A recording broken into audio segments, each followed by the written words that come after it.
In the early 1700s, a legend in England began to spread very quickly.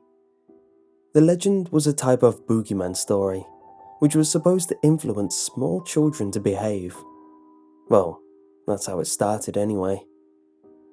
The legend says if you go near the woods in the small town at night, the tree man will get you. The tree man was said to be tall and thin, having glowing eyes and arms and legs that were like branches of a tree. The children's parents would say that's how he tricks you. Of course, some kids decided it would be fun to see if it was true or not, so they went into the woods. The kids were never seen again.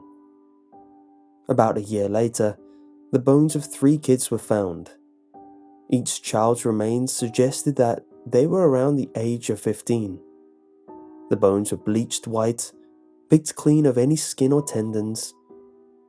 The doctors could not tell what happened to them due to the significant amount of damage done to the bones.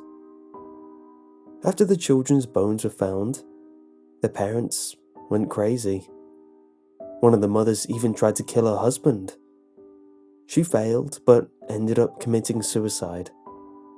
The fathers hung themselves with dead vines found in the forest. One left a note before committing the act. It read, "I can no longer sleep. I can no longer eat or live. Every time I close my eyes, I see his face. All of this has been started by that horrible man." In 1902, a group of first and second graders began to act strangely. They would hit each other, curse at the teachers, and draw disturbing pictures. This was the worst part by far. The pictures would depict the child next to what appeared to be a dead and rotting tree in the shape of a man. He appeared to be at least 13 feet tall and have long, branch-like limbs and white eyes. 2 weeks later, all the kids mysteriously disappeared. All their parents said their children would not stop talking about the drawing someone called the Tree Man. The noted parents were placed in a mental institution after their children vanished. Years later, in 2005, a child got lost in the woods. He was found 3 weeks later. He had gotten thin from starvation, but he was pale and crying. Next to him, he had made 10 figures out of branches and twigs. A police officer asked him how he made them. The child only looked up at the officer and said, "Him." 3 weeks later, the child went missing for good, never to return. His mother was found curled up in a fetal position, crying. Next to her was a piece of paper, making symbols that seemed to be some form of language that could not be identified. Up until then, there has been nothing else, except for a small amount of information on the attacks. The attacks only happen in parts of the woods where the trees are dead and rotting, or while someone falls asleep in the woods, unable to see the trees.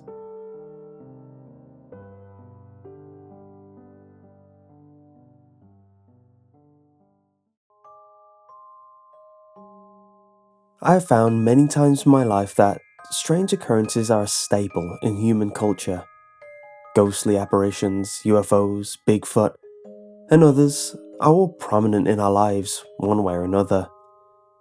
You may not think of them all that often, but eventually there is a story in the news or a tidbit of information from a friend or a passerby that makes you recall such oddities. At some point or another, no matter how many times you forget about the subject, you will think of it again.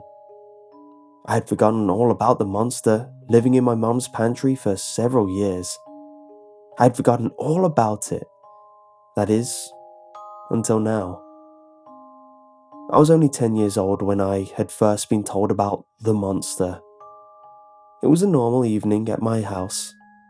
My mom and I awaited my father's arrival, and I helped to cook dinner. I looked back on these memories fondly, as I enjoyed my mother's company and was delighted whenever my father came home each night. I had a picture-perfect childhood, save one peculiarity. Whatever resided in the pantry would reveal itself, if only audibly, that very night. I was cutting vegetables up for my mum's famous beef and barley soup when I heard her scratching at the pantry door. I jumped and nearly cut off one of my fingers in the process. My mum looked over at the pantry and then looked at me with a concerned smile. I looked to her for an answer, seeing as I had no private theories on the matter. We had just come from the pantry and shut the door. There was nothing in there at the time, and nothing could have made its way in after. Rats, maybe? No. The noise was far too loud to be a small animal. My thoughts were put to rest when my mum spoke. There he goes again, scratching at the pantry door. What is it, Mum? I asked, still confused. I can't be certain, sweetie, but it's been here ever since we moved in. Sometimes it scratches at the door, other time it knocks food off the shelves. Some nights, it doesn't make a sound at all. I was bewildered and scared at the same time. My mother noticed this. It's nothing to be scared of, honey. Is it a monster? Though my mother's words were comforting, I could not be certain that they were true. No, of course not. Just then, the scratching started up again. I jumped for a second time. My mother then walked over to the pantry door. I was scared for her life. Here, look. She opened the door as the scratching continued. Just as the door became ajar, the noise ceased. See, sweetie, it's just as scared of you as you are of it. There's nothing to be frightened of. No matter what she said, my 10-year-old heart couldn't help but race. I was afraid and couldn't help it. For years, I continued to help my mother cook, but I never once set foot back in that pantry. I just couldn't bring myself to do it. I was convinced that the thing living in there was a monster. The fear was kept alive by the occasional sounds of whatever was in there. I would try to ignore it, but sometimes I would have to leave the kitchen. Eventually, the noises stopped altogether. It has now been years since then, and both my parents have passed away. My mother died of a heart attack, and my father died just weeks later of lung cancer. He always did have a bad habit of smoking, even in the house. It was expected, as I had been in and out of hospitals for many months, visiting the two of them. In their wills, I was left the house, as I was their only child. It took me quite a while to come to terms with their deaths, especially living in the house that we had spent so much time together in. Although difficult, I did eventually accept the situation, and it became a whole lot easier to cope. The house itself no longer reminded me of their deaths, but instead reminded me of little memories here and there that would put a small smile on my face. Sometimes I would walk into the living room and see my dad sitting on his chair, smoking a cigarette and watching TV. I would sometimes still see my mom cooking in the kitchen and getting ready for dinner. These were the little things that kept me going each day. I actually enjoyed living in that house again. Until one day. I had just gotten home from work when it happened. I sat down on my dad's chair and flipped on the TV to unwind. A thought then crossed my mind. Aside from the tobacco, I'd actually become my father. Thinking of that actually made me smile. This is when I heard an all too familiar scratching noise coming from the pantry door in the kitchen. My smile quickly vanished. I jumped and walked out to the kitchen to investigate. The scratching continued and became louder. I looked at the pantry door, hoping an answer would jump out at me, but also hoping that whatever was in there wouldn't do the same. Of course, neither of these things happened, forcing me to actually open the door. I hesitantly did so as the scratching went on.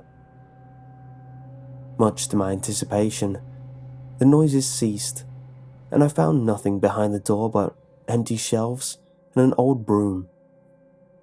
This is exactly what happened when my mom opened the door years ago. She, however, had the shelves fully stocked. I think I subliminally stayed away from the pantry, having been so scared of it as a child.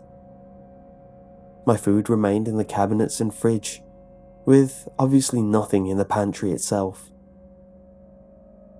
I was no longer a frightened child, but the return of the scratching noises was still unsettling, not to mention bothersome.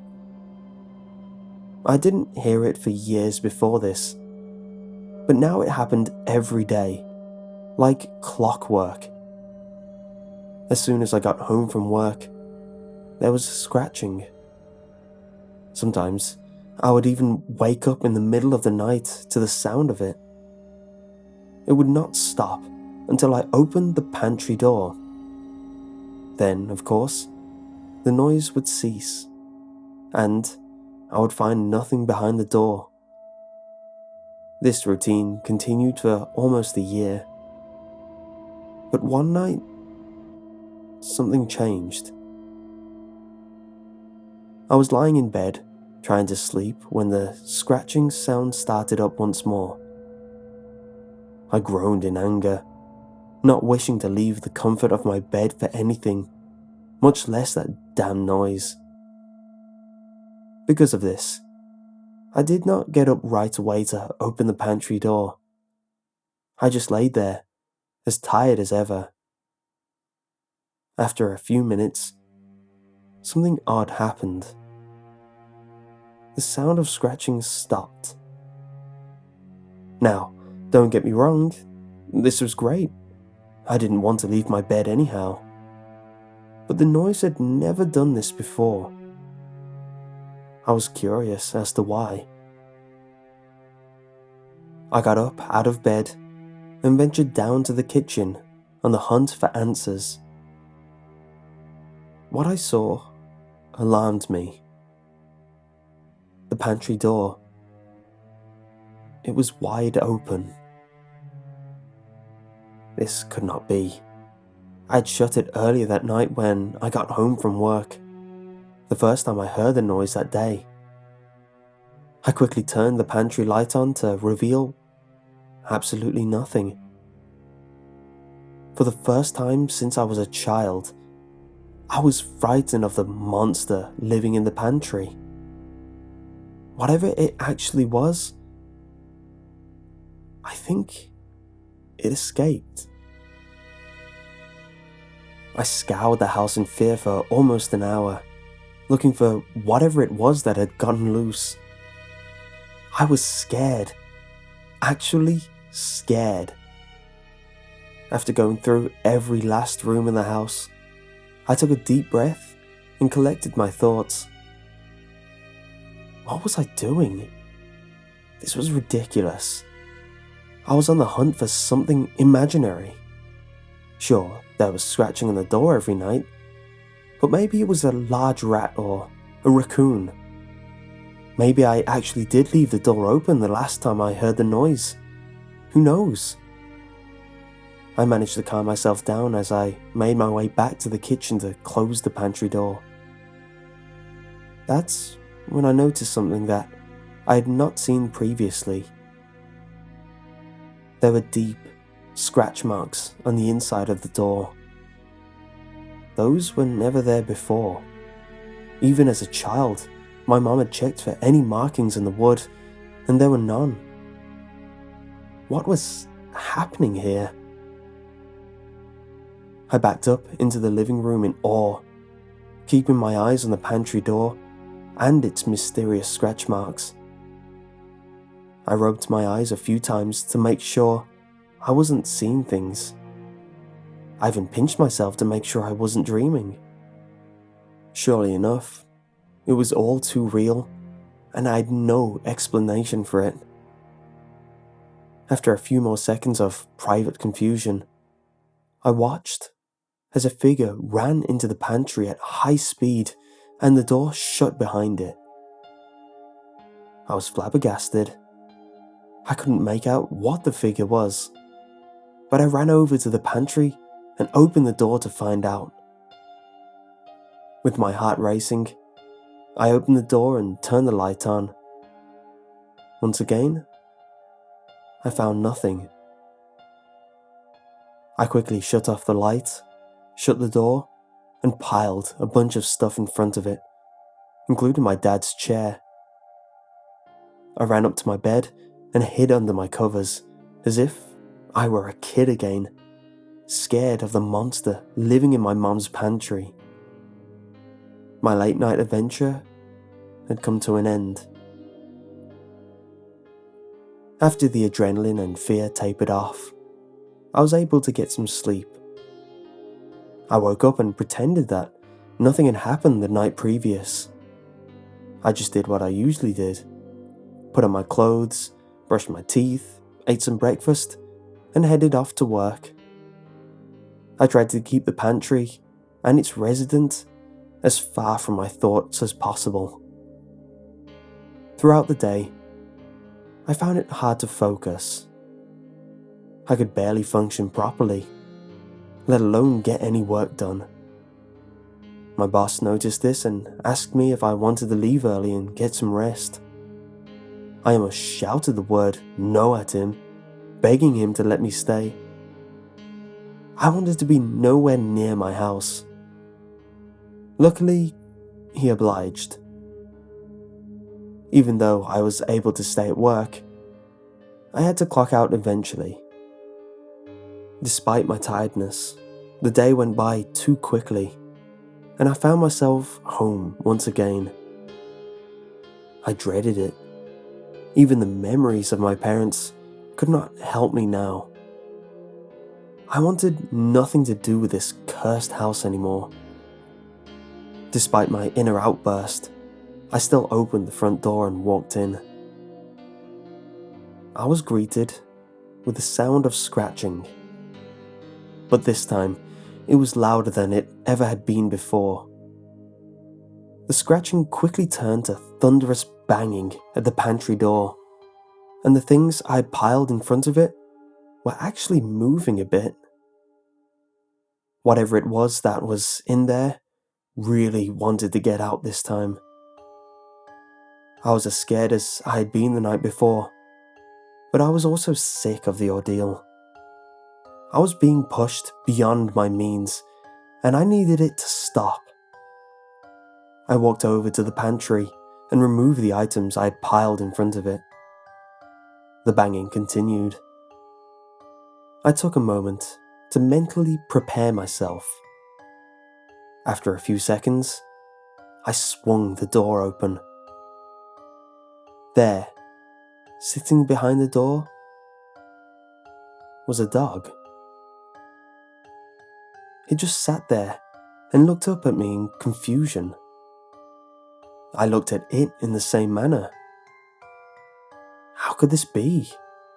After giving me a once-over, the dog walked over to me and nuzzled up against my leg. Naturally, I reached down and pet it, just like I would a normal dog. But this dog was not normal.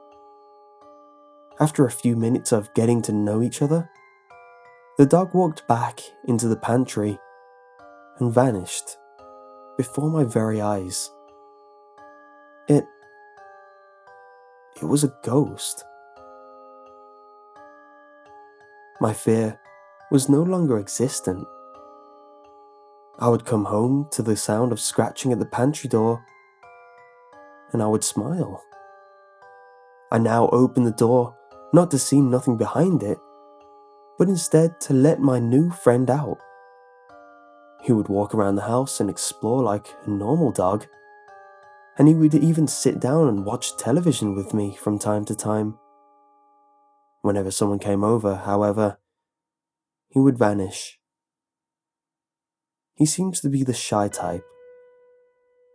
The house was pretty old and had quite a few owners before my parents, so I assumed this little guy was the ghost of a dog that previously lived here. I guess he just couldn't let go of this place. Neither could I, especially now. After a few weeks of playing and bonding with the dog, I realized that I had nothing to call him. I walked over to him and began petting him on the neck. That was his favorite spot. I thought about it for a moment, and then came up with the perfect name. I will call you Monster.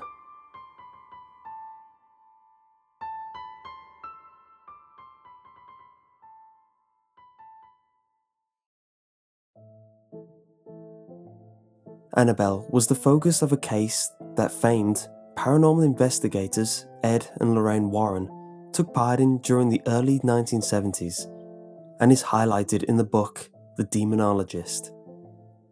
It has been stated that this is one of the most unusual cases of a possessed object on record. In 1970, a mother purchased an antique Raggedy Ann doll from a hobby store. The doll was a present for her daughter Donna on her birthday. Donna, at the time, was a student in college, preparing to graduate with a nursing degree, and resided in a tiny apartment with her roommate, Angie, a nurse as well. Pleased with the doll, Donna placed it on a bed as a decoration and didn't give it a second thought until a few days later. Within that time, both Donna and Angie noticed that there appeared to be something very strange and creepy about the doll.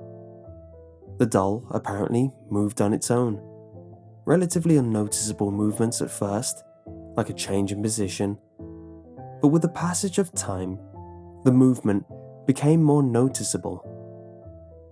Donna and Angie would come home to find the doll in a completely different room from which they had left it in. Sometimes, the doll would be found cross-legged on the couch with its arms folded. Other times, it was found upright, standing on its feet, leaning against the chair in the dining room. Several times, Donna, placing the doll on the couch before leaving for work, would return home to find the doll back in her room, on the bed, with the door closed. One night, Donna came home to find the doll had moved again. This time, it was on a bed. Donna had come to find that this was typical of the doll, but somehow she knew this time it was different. Something wasn't right. A sense of fear came over her when she inspected the doll and saw what looked like blood drops on the back of its hands and its chest. Seemingly from nowhere, a red liquid had appeared on the doll. Scared and desperate, Donna and Angie decided it was time to seek expert advice. Not knowing where to turn, they contacted a medium and a seance was held. Donna was then introduced to the spirit of Annabelle Higgins. The medium related the story of Annabelle to both Donna and Angie.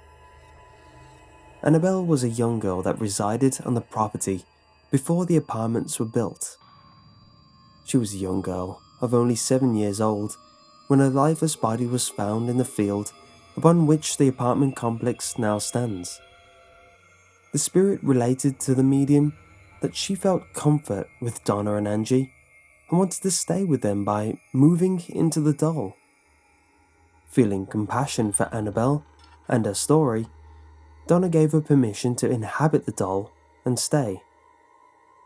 They were soon to find out, however, that Annabelle was not what she seemed. Later that week, Donna saw that the doll, or Annabelle, was ripped and had jagged cuts along her mouth. One night, Donna awoke to some singing like a little girl. She walked into a bathroom to see Angie dead, with the words, "Wanna play?" written in the blood of her friend.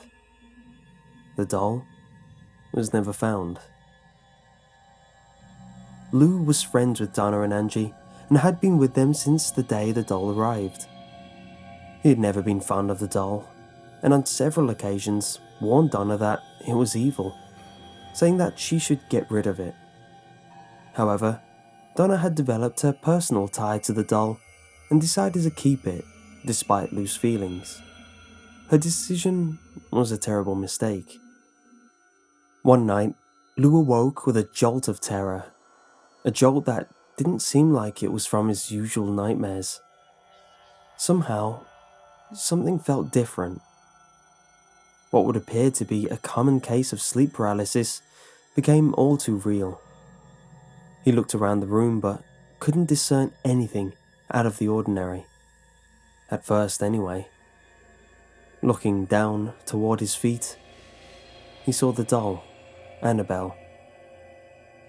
It began to slowly glide up his leg, moving over his chest and stopping at his neck.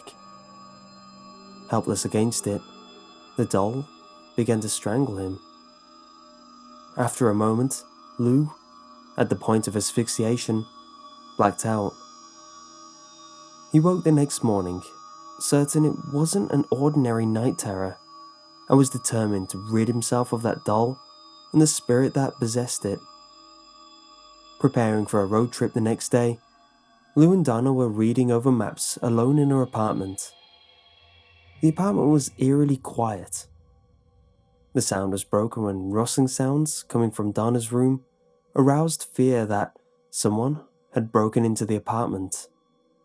Lou, determined to figure out what was causing the noise, quietly made his way to the bedroom door. He waited for the noise to stop before entering and turning on the light.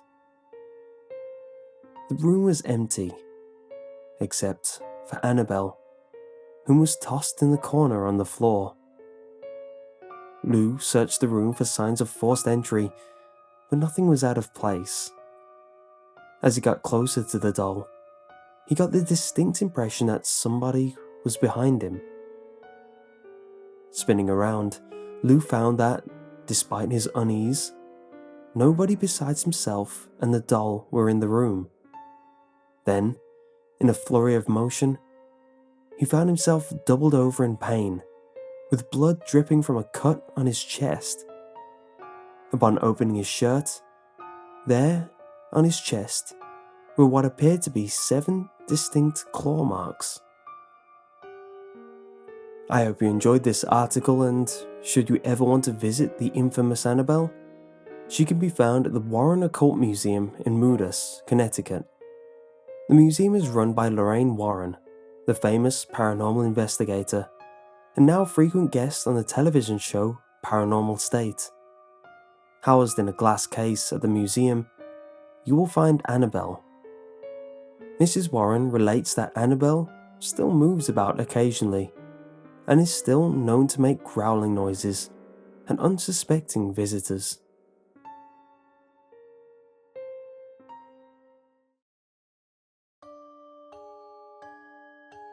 In rural southern Illinois, a toy company began selling realistic baby dolls to expectant mothers. But apparently, after the mother had a child, the toy baby would start crying.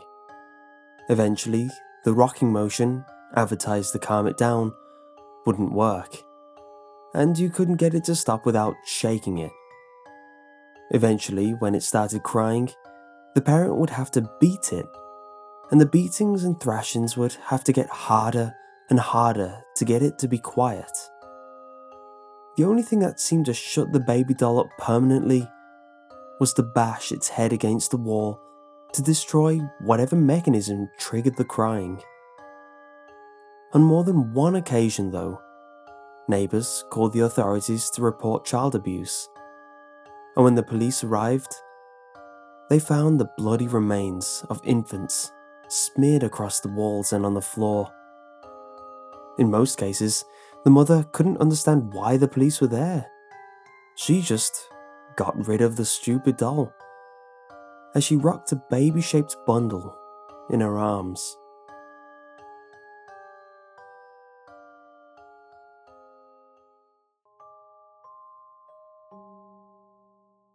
They called it the Doll Cemetery. It was a small valley, barren and deserted, behind a hill that hid it from the sight of the town. Nothing grew on its arid soil. The few trees that had tried were long dead, turned into wooden skeletons that stretched their hooked fingers to the sky above. The reason for that name was clear to anyone who visited the place. It had indeed the grim, gloomy air of old cemeteries, completely uncomforting. However, its guests were not underground, neither walled in narrow recesses. They stood in plain sight, fully exposed to eyes and weather. There were dolls of every kind and size, of every fashion, style and era.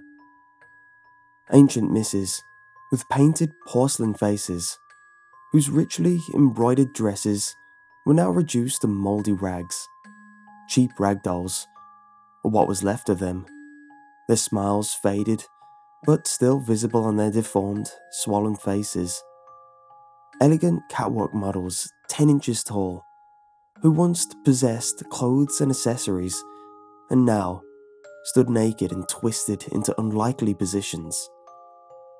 Child dolls that had once walked, cried or called for their mummies, and now laid motionless, silent, often mutilated. Some of those that had been there longer were stuck into the ground or tied to the trees with iron wire, now corroded by rust, or with ribbons and strings that time had worn and faded. Most, though, had simply been left on the ground, and many of them had been pushed around by the wind or rain, gathering in some hollow, as if in a sad, common grave. No one knew who had placed the first doll there, or why. Even for the eldest of the town, it was a question without answer. But somehow, it started a sort of tradition. There were still girls who, forced to separate from their favourite doll, past beyond any chance of repair, asked for her to be brought there, among their peers. But it was a task for parents, because no child ever ventured there, not even for a dare. The doll cemetery was a grim and sad place, even in the full light of summer day. But in night, or even worse, one of those dull days threatening rain, when clouds cast a grey light over the whole place, it was impossible to walk through it and not be overwhelmed by a feeling of anguish, as if each of those little, abandoned bodies hosted a soul, silently screaming all of its torment to the ears of the living. Like any respectable graveyard, the doll's cemetery had a caretaker. Or at least, that is what the old homeless man who had found shelter in the badly assembled shack right in the middle of the valley was said to be. They said that, during the day, he walked around the place, whispering incomprehensible words to the dolls, as if to comfort them, and that at night, he went back to his shack and, behind the window, or in the doorframe in the hot summer nights, stood vigilant as if protecting a sacred place from whatever intruder. The townsfolk believed he was crazy, but harmless, especially because he never left the valley, and whoever wanted to find him always knew where he was. But in truth, nobody ever wanted to find him, at least until the girls disappeared. There were 3 friends, 15 years old, always together since nursery school. Once teens, they spent more time together than their respective families, from the morning meeting to go to school, to the late evening goodbye to go to sleep. Unless they managed to do that together as well, with short and infrequent interruptions for meals. The day when their parents could not find them in their rooms, their first thought was that they had secretly left, maybe by the window, to get together and do some of their mischief. It wouldn't have been the first time. When they weren't back for lunch or dinner, and late at night, none of the houses they could go back to had seen them come, worry started to spread in their families, and soon the whole town. They thought about an accident, something so serious that they weren't even able to call. Groups of volunteers were formed, and they searched for the girls everywhere, in the town and around it. But they didn't go behind the hill. Why should they? It was only when one of them brought back any news that the mother of one of the 3 remembered, shocked, what her daughter had told her a week, maybe 10 days ago, failing to elicit her attention. What she said about the caretaker of the Dulce cemetery. That he had abused them. So the girl had said to a mother that didn't care to listen, knowing how frequently her daughter made up unbelievable stories to feed her lust for attention. He had approached them late at night, she had explained. He had tried to make them follow him. He tried to touch them, but they had fled. The parents of the second girl said they had heard nothing of that. They accused the poor woman, dumping on her the blame for what might have happened. They aroused the spirits of their neighbors and declared themselves ready to tear that shack down if that could help to find their daughter. But for the father of the third girl, a widower with a meek face and large body, the report had been no news. His daughter, too, had told him the same thing, but it couldn't have happened. That man never went into the town, everybody knew, and the girl had sworn she had never set foot in the cemetery. Clearly, it must be a misunderstanding, maybe a prank, he kept repeating. Going there would just be a waste of time. No one listened to him. They accused him of being a craven, of not caring about his daughter's fate. After all, when had he ever cared? Always away for work, with a poor girl left alone to her own devices, and the pressure that had been on the woman shifted on him. She might have been shallow, but he was a man. He ought to have done something, immediately, before the worst happened.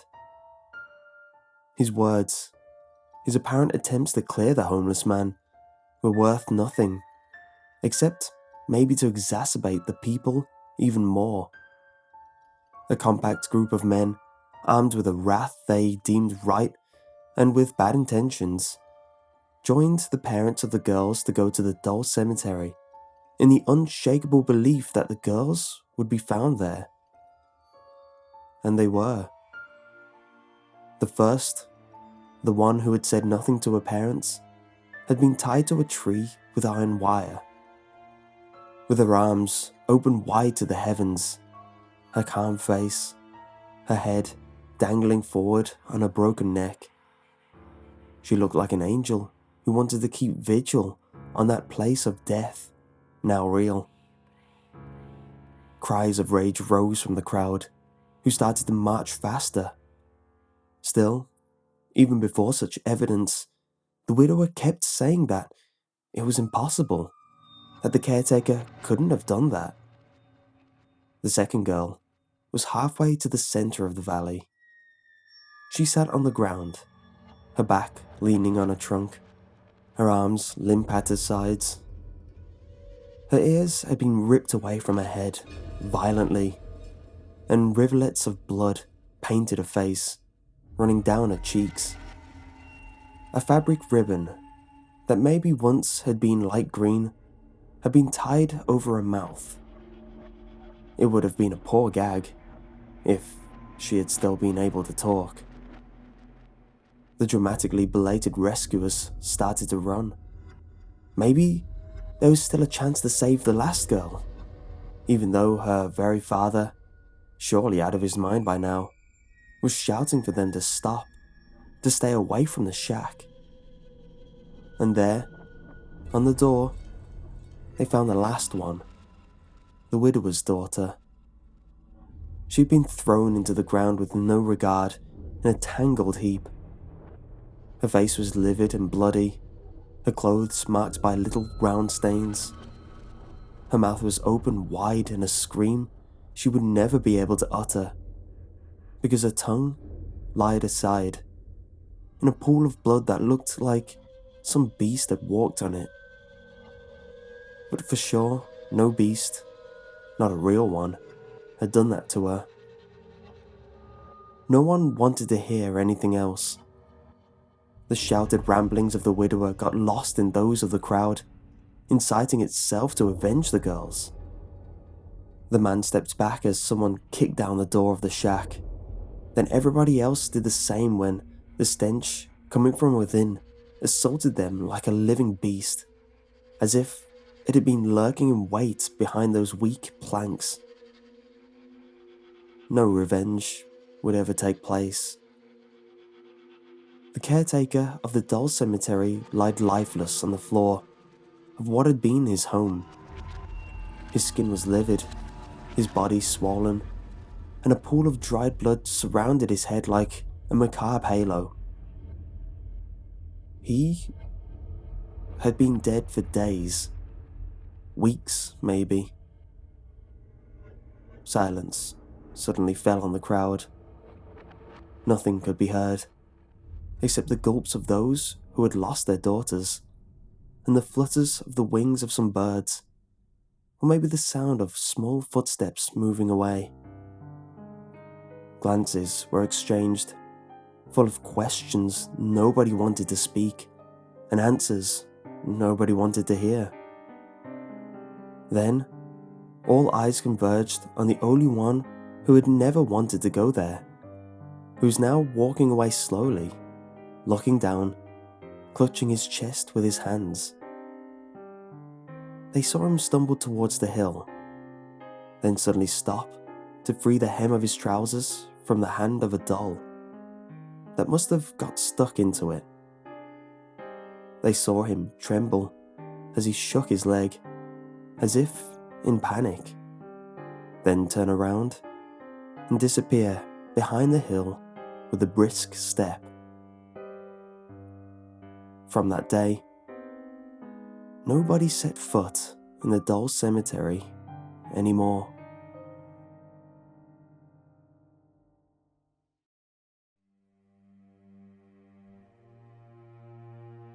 It is the thing that Hollywood films are made of. Even more, particularly, it is reminiscent of Oscar Wilde's The Picture of Dorian Gray. An unnamed family, similar to any other average family, did what all families do as the children start to grow up. They had to decide that the outgrown toys, cluttering the kids' room, should be got rid of or stored away. As usually happens, with many things that were cherished by the children, several of them were stored away in the attic. Amongst them was a doll, an ordinary baby-faced doll. Run the clock forward 11 years. Attics do not have an endless capacity for storage, or perhaps the family had decided to move to a new home. For whatever reason, a sort-out was needed. If your imagination is the director of this story, then now is the time to pick your lighting and camera angle, because one can only imagine the horror and the face of the person, or the hair sticking up in the back of the neck, when they picked up that doll to find this. The doll had aged and now had the face of a very old person. The skin was drawn back to an almost zombie-like or even mummified appearance. What makes it more unnerving to look at are the human qualities of it, particularly those eyes, which appear to be staring straight at you. What had caused this? Had, as the Express suggested, demonic forces set to work? Or was it like Dorian Gray's portrait and had withered and aged? For whatever reason, it had happened. The family were not keeping it and gave it away. Jim Eaton, expert of the paranormal and author of Ghosts Caught on Film 2, said, "This is a picture of what the doll looked like before it was given away.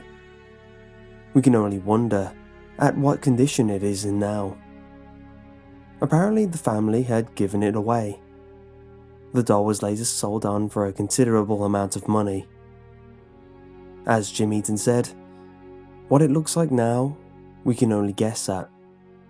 What caused it, we can only speculate on."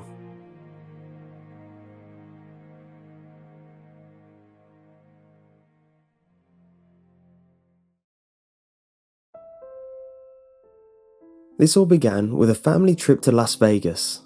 The year was 2009, and we decided to go on a little vacation for my 20th birthday. Now that I think about it, why couldn't my parents have just waited a year and made the Las Vegas trip on my 21st birthday? Going to Las Vegas as a 20-year-old is like going to an amusement park when you're too short to go on all the good roller coasters. I'm a single child, so it was just my mother, father, and myself. As residents of Southern California, we decided to make the drive there in our own minivan instead of paying for airfare. Not to mention avoiding the horrifying experience of Los Angeles International Airport. Anyone who's made the drive before knows there's not much to look at. Nothing but desert and hot asphalt. We stopped in the small town of Baker, California, for a little bit of food at the Del Taco that was rated C by the FDA, some ridiculously overpriced gasoline, and a glance at the world's largest thermometer. It happened to be 108 degrees that day, which is about average for early summer since the town was so close to Death Valley. The conversations on the road trip consisted mainly of my dad and I making Simpsons jokes and references, none of which my mom understood, or my parents talking amongst themselves about family matters that I didn't really care about. I had an old Game Boy with me at the time, so I wasn't completely bored out of my mind while my parents were talking. The total drive from our house to Vegas was about 6.5 hours. We got to the strip and found our hotel. We were staying at a Circus, not the most luxurious hotel on the trip, but I had no complaints. It was a nice little 4-day, 3-night vacation where we did all the usual Las Vegas kinds of things. But that's not what I'm here to talk about. It was the 3rd day of our vacation, and we didn't really have anything planned out for that day. At first, we were just going to wander around the strip and see if anything interesting caught our eye. But my mum had a migraine headache that day, so my dad and I decided to go out on our own and leave the city while she rested.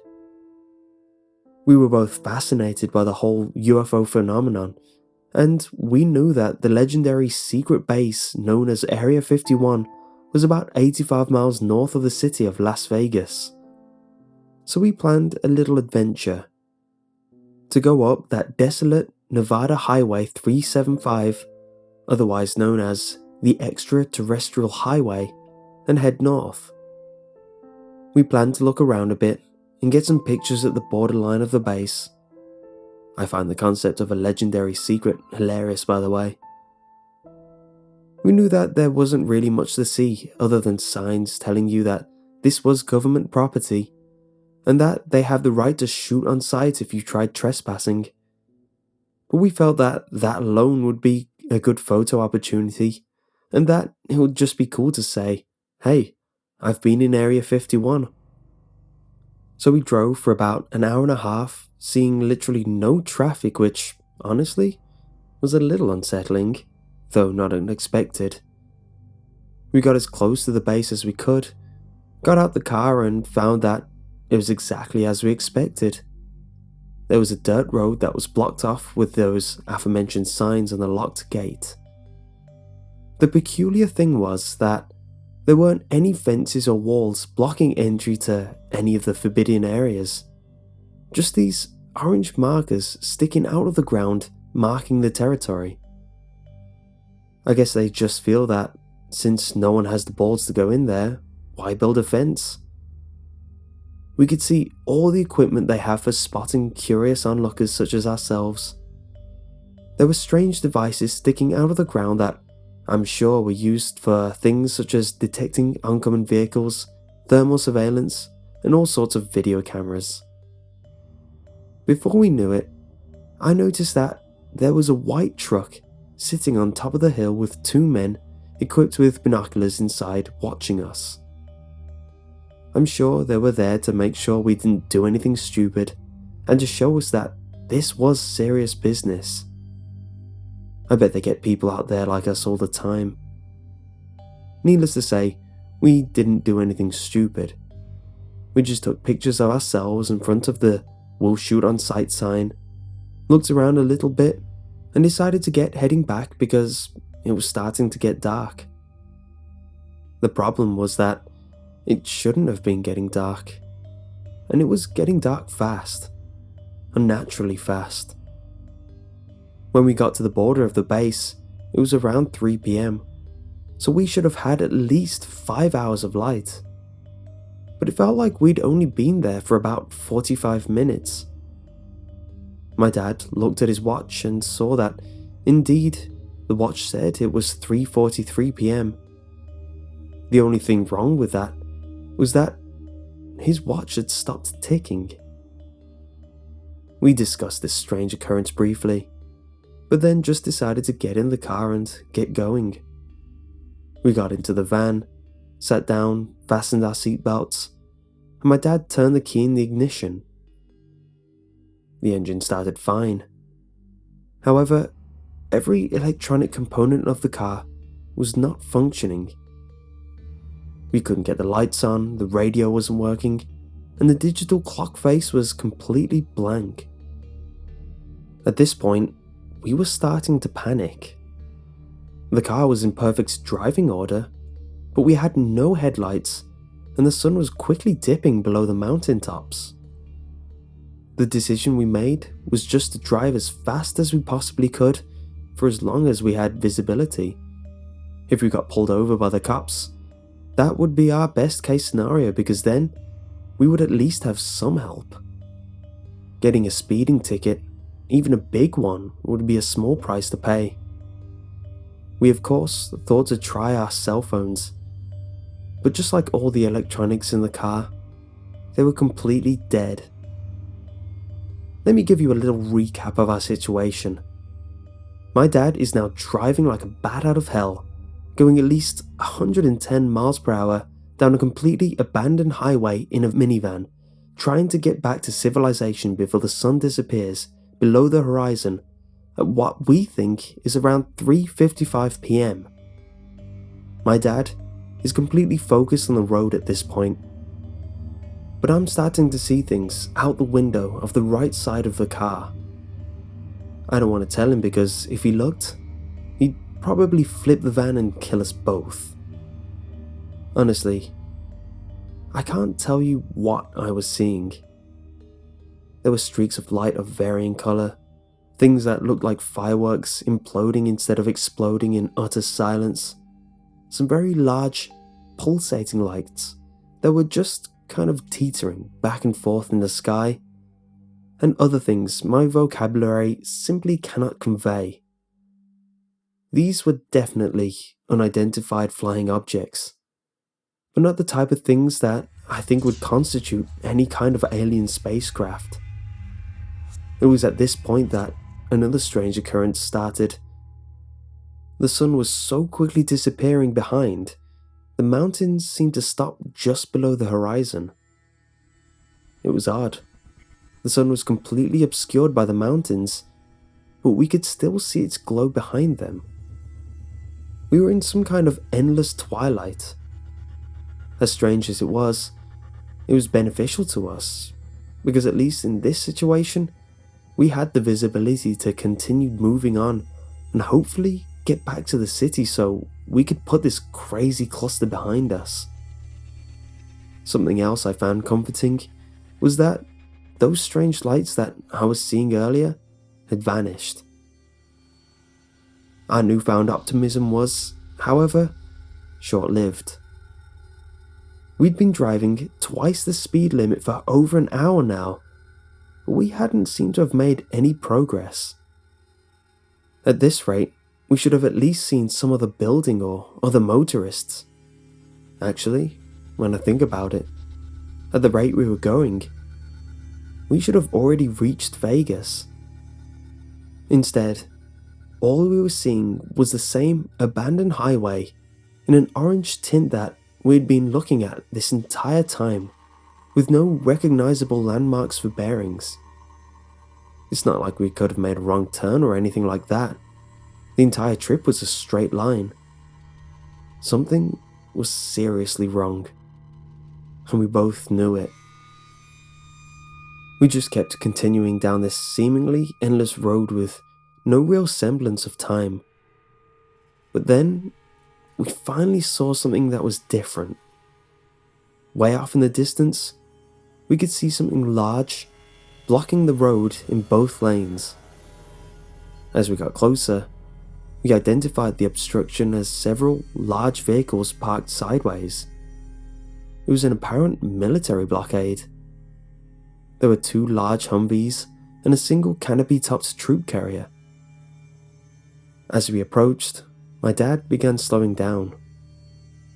As we started getting close, the men manning their peculiar posts started shining their incredibly bright spotlights in our direction from the tops of their vehicles.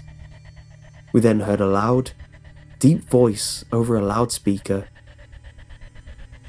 "Shut your engines down and keep your hands where I can see them." We obliged, of course. My dad turned the car off, and both of us stuck our hands out of our respective windows. It was at that point that we started seeing the soldiers.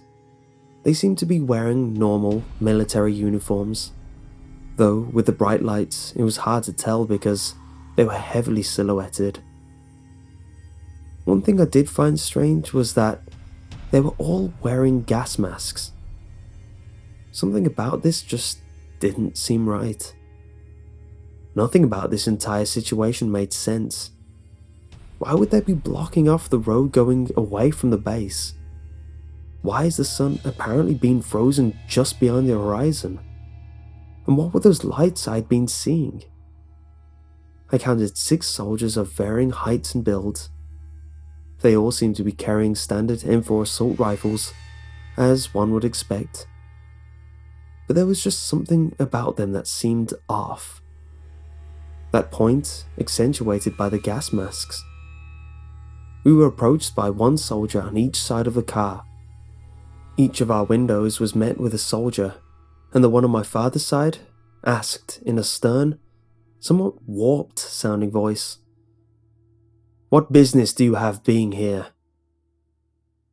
My dad answered nervously, "We were just trying to get back to our hotel." The soldier, in an even deeper, more warped sounding voice, replied, "Hotel? I don't know of any hotels around these parts."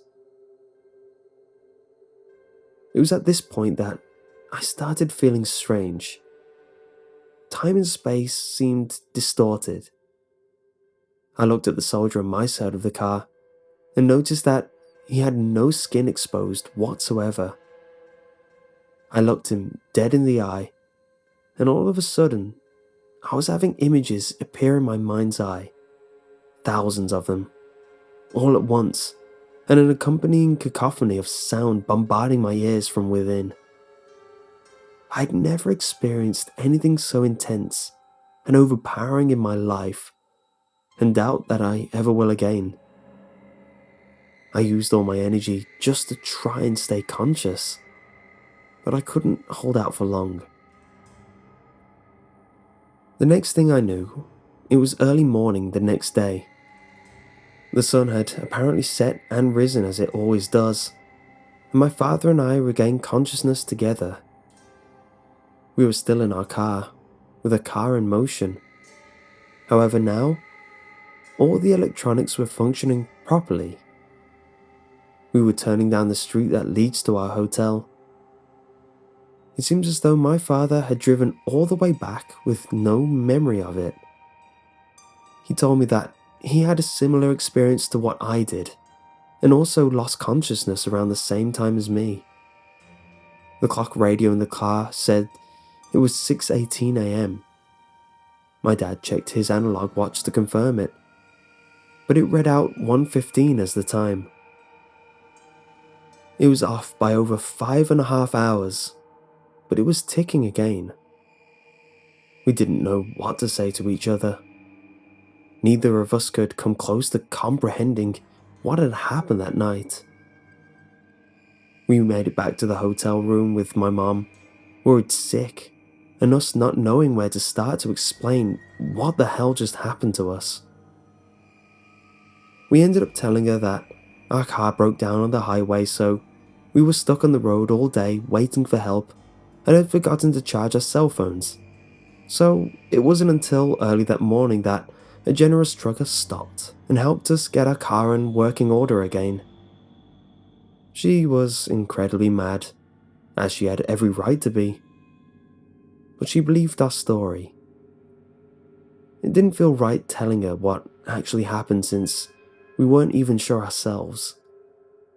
My father and I still don't talk about that night with each other to this day. I'm not going to try speculate on what exactly happened. Maybe we saw something we shouldn't have. Maybe the desert sun just does strange things with your mind. I will leave you with this small word of advice. If you pursue the mysterious, you've got no one but yourself to blame if you find it.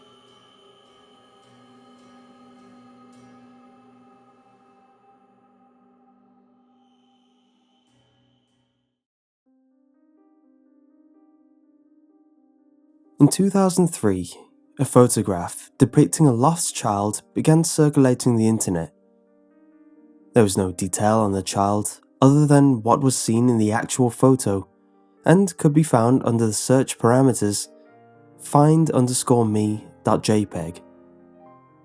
The photo showed a smiling young girl, about 8 or 9 years old. The girl is seen standing alone in front of a swing set, wearing a purple dress with a white flower in her hair. Her name, or where she was last seen, were never mentioned. Circulating the internet through emails and pop-ups, the girl was seen by millions, but never found. 1 year to the day after the photo initially began its circulation, the image returned to the internet. Text on the photo stated, "Find me." But now the photo had changed. The swing set was battered, the paint rusting and chipping away, and the swing hanging by a single chain. The girl appeared older, and a smile faded into a look of indifference, and the white flower on her hair began to wilt. The image reappeared the following year, to the date, with further alterations. The swing set was now broken in half, the chain and seat on the ground. The girl was again older and now crying. Her flower now dead and her dress dirty and torn. "Find me" was written in red text across the bottom of the photo. The third year the photo returned, the swing set was gone, and a strange man was hiding in the distance watching her. The girl was older, her sadness turned to anger, and her dress were tattered rags. "Find me" was written in larger text on the photo. The fourth year showed the same girl, now a teenager, with a strange man standing directly behind her, a camera in his hand. The girl had been beaten severely, her face bloodied and battered. She is now glaring, with hollow eyes, her dress nothing more than bits of torn fabric. The text below then read, "Please, find me." The fifth year, the photo returned, but now the girl was dead. Her body posed upright, with a white flower tucked in her hand. The text on the photo read, "Why didn't you find me?" The sixth year, the photo circulated again. There was no one in the photo. It showed only the strange field where the broken swing set had once sat. The text below read simply, "I found you." Shortly thereafter, strange deaths began occurring. Each death revolved around a theme. The victims were always men, and each man had an open file featuring the photo. The men were all found in the field with a white flower tucked in their hands. "I found you" was written across their faces in their own blood, after they had been beaten to death.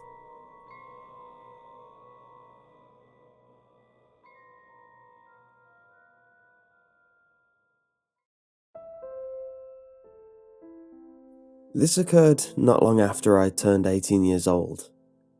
My girlfriend had just turned 18 a few days ago, which meant her parents had finally trusted her and I to be alone in the house while they went out for dinner. My girlfriend had always been a fan of horror films and creepy things in general. She loved reading creepypastas and watching dark and gory films such as Hostel and Saw. One evening, I was sitting with her while she finished watching the last few minutes of The Human Centipede. We both had a few drinks and I was about to go to bed. But she suggested we look for other horror films to watch online. Despite my tiredness, I obliged. A few minutes of searching on her laptop revealed all of her favourite online film sites had been taken down. That's when she suggested a chilling alternative. "Ever heard of the dark web?" she asked. I had heard whispers around school about it, but never took much interest. "Yeah, I have," I replied, trying to act brave. A smile of excitement appeared on her face. I could tell she was slightly drunk and in that sort of "I don't care what happens" mood. I decided to go to the kitchen to fetch her some water. When I came back, I noticed she had a site open called Sensorview. The site displayed the pictures of movie posters I'd never seen before. I correctly assumed it was a site that sold banned horror films from other countries. All of them looked pretty unoriginal, nothing I hadn't seen before, except for one. The one my girlfriend was hovering the mouse cursor over. The movie was called The Visiting. The display picture was a simple white background with The Visiting written in Arial black font. We were both fascinated as to what it was. I took out my iPhone and searched for the plot of the film, yet I found nothing. Just a few stupid YouTube videos and irrelevant forums. However, when I looked back up from my phone, I caught a glimpse of my girlfriend typing in her name and address into various boxes on a page titled Order Details, before, to my horror, she clicked the submit button. I was caught in a state of anger and shock. I manically shouted at her, explaining how dangerous it was dispersing her personal details into such a messed up place as the dark web. I could see my attempts to correct her were futile, as the alcohol was hitting her hard and she was not paying attention whatsoever. Frustrated, I went to bed, deciding to discuss it with her the next morning. The next morning, she seemed to have little regret over her actions. She spent the morning explaining how she was curious and she was in no danger. She even commented that the experience would be fun. However, I wasn't convinced. She told me not to tell her parents, fearing they would not trust her to be alone in the house again. I promised not to say anything and headed back home. 3 days later, I was visiting her house again. Her parents had gone to meet some friends from work for a drink and we were watching The Exorcist on DVD. During a particularly non-eventful part of the film, my girlfriend began joking about how horrified I looked a few days ago when we were discussing the dark web. She said she had only received a fairly professional-looking email confirming the order and nothing else. I began to yield to her argument. Perhaps I was overreacting. It was merely seconds after our conversation finished that an aggressive knock came from the door. It sounded like it was from 2 doors, but I dismissed this as an echo. I began to look concerned, while my girlfriend began laughing once again at the look of terror on my face. I put on a fake smile as I walked towards the door. It erased clean from my face when I saw who stood outside. A tall, stocky man wearing a ski mask and dark clothes stood in front of the door, wielding a hammer. I was about to call out to my girlfriend to call the police when a blood-curdling scream echoed through the house. I raced back into the room to see my girlfriend pointing at the window facing the garden. An identical man stood at the window, only he was holding a small bat. I grabbed my girlfriend's hand and sprinted up the stairs. We hid in the master bedroom while I called the police on my mobile, who told me they would be there as soon as possible. As I finished the call, I heard one of the doors smash and loud, rapid footsteps heading up the stairs. They were in the house. Without thinking, I pushed the window open and told my girlfriend to jump, run, and not to look back. She jumped and landed safely onto the grass garden below. I was about to follow, but hesitated, wondering if I could put up a fight and, in doing so, allow my girlfriend more time to escape. It was then I heard a deep, aggressive voice just outside the room. The man shouted something in a foreign language whilst I heard laughs from 2 other men outside. All bravery evaporated and I jumped, landing harshly on my ankle. The adrenaline racing around my body allowed me to power through the pain, and I eventually caught up to my girlfriend. We were running for what seemed like hours, but in reality was most likely 10 minutes. We ended up next to the local park, a safe distance away from the house. My girlfriend began sobbing and I comforted her, trying to avoid my own desire to break down. It was not long after that the police called me on my mobile. They were at the house and, as far as they could tell, the attackers were gone. After a few minutes to compose ourselves, me and my girlfriend made our way back. There were 3 officers at the house. One was examining each room for any damage or evidence left by the men. One was comforting my girlfriend, while the other asked me questions. The shock was clouding my memory. I was only able to tell them a few details about their clothing and the fact they spoke in an Eastern European language. My girlfriend handed over her phone and computer for the police to investigate, and they left. They advised us to tell the homeowners of the situation, lock up, and suggested everyone spend the rest of the evening with friends or a relative. So we both spent the night at my parents' house, while my girlfriend's parents stayed with friends. I remember my girlfriend crying over the phone when telling them about the situation. They were furious. A few days later, the police visited my girlfriend. It was by luck that I was at a house that afternoon. Their investigations had led them to some disturbing findings. It turned out the visiting was a nickname locals in a Polish town gave to a number of brutal murders that occurred in the 90s in the local area. The murders were committed by an unknown gang that were initially dismissed as home invasions gone wrong. All the victims were bludgeoned to death in their home, although nothing of value was taken from the house. It was only 2 years after the murders began that a family survived an attack by the gang. The husband was able to give the Polish police a few details of the attackers, but all that he revealed was that they wore ski masks, wielded blunt objects, and one had a video camera.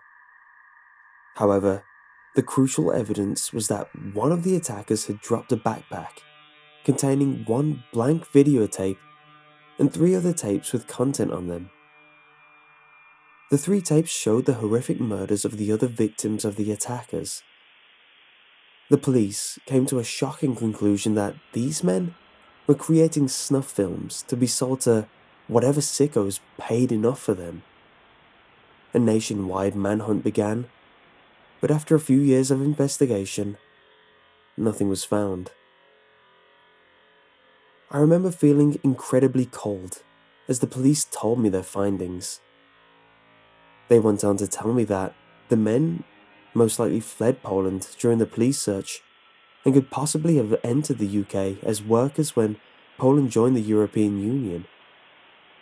The only thing they knew for certain was that these men were operating once again, decades after their last murder, and they were using the dark web as a way of deciding on their next victims. The police told my girlfriend's family to move in with a relative while the investigation was going on. It was not long after that my girlfriend broke up with me by her parents' wishes. I assumed her parents suspected me of forcing her into using the dark web. My girlfriend discovered later that various documents containing her information had been taken from the house. I'm not allowed to see her, but our parents still speak. From what they tell me, her mental state has become incredibly fragile. It broke my heart to hear this. I can safely say the police will never find the attackers using the information I gave, which means they will most likely strike again. I can only hope the next time they do, it would lead to those assholes ending up behind bars, and not the creation of another tape to add to their collection. Be safe, and avoid the dark web.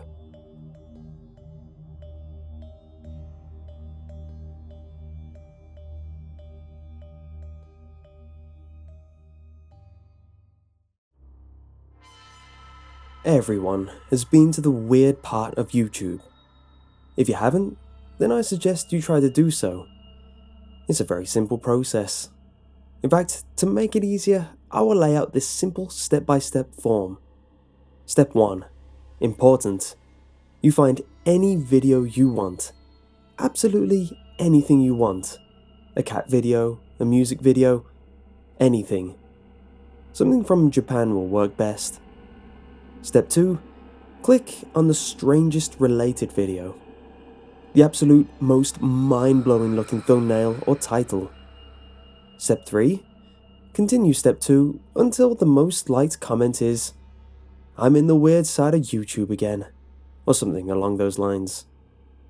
Now this alone isn't that scary. It's mostly just funny. You can laugh at failed ads or absurd stuff from different cultures. Sometimes it gets scarier. A girl dancing with no arms or legs, someone with a load of tattoos eating glass, a crazed hillbilly ranting about how the government will kill everyone. It gets stranger though. Dig deep enough and you can find actual death. I don't mean like news stories on people getting killed.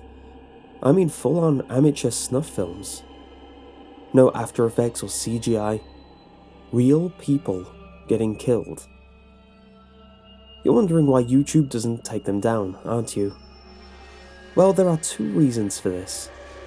First, there are days worth of videos being uploaded every minute, so much that it just can't be analysed by the YouTube staff. They take down anything pornographic that isn't art, but even that slips through.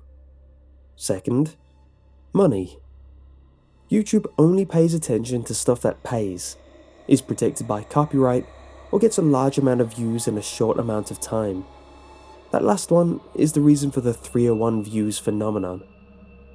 Due to these reasons, there are plenty of people who can easily upload almost unnoticed videos. Some of them truly are unnoticed, with only 2 or 3 views. There are a ton of these amateur snuff films that just require a while of searching. Just try for a few hours. Just be warned, you might not hate what you see. You might just want to see more. Or you might just try making one of these videos. After all, they have to come from somewhere.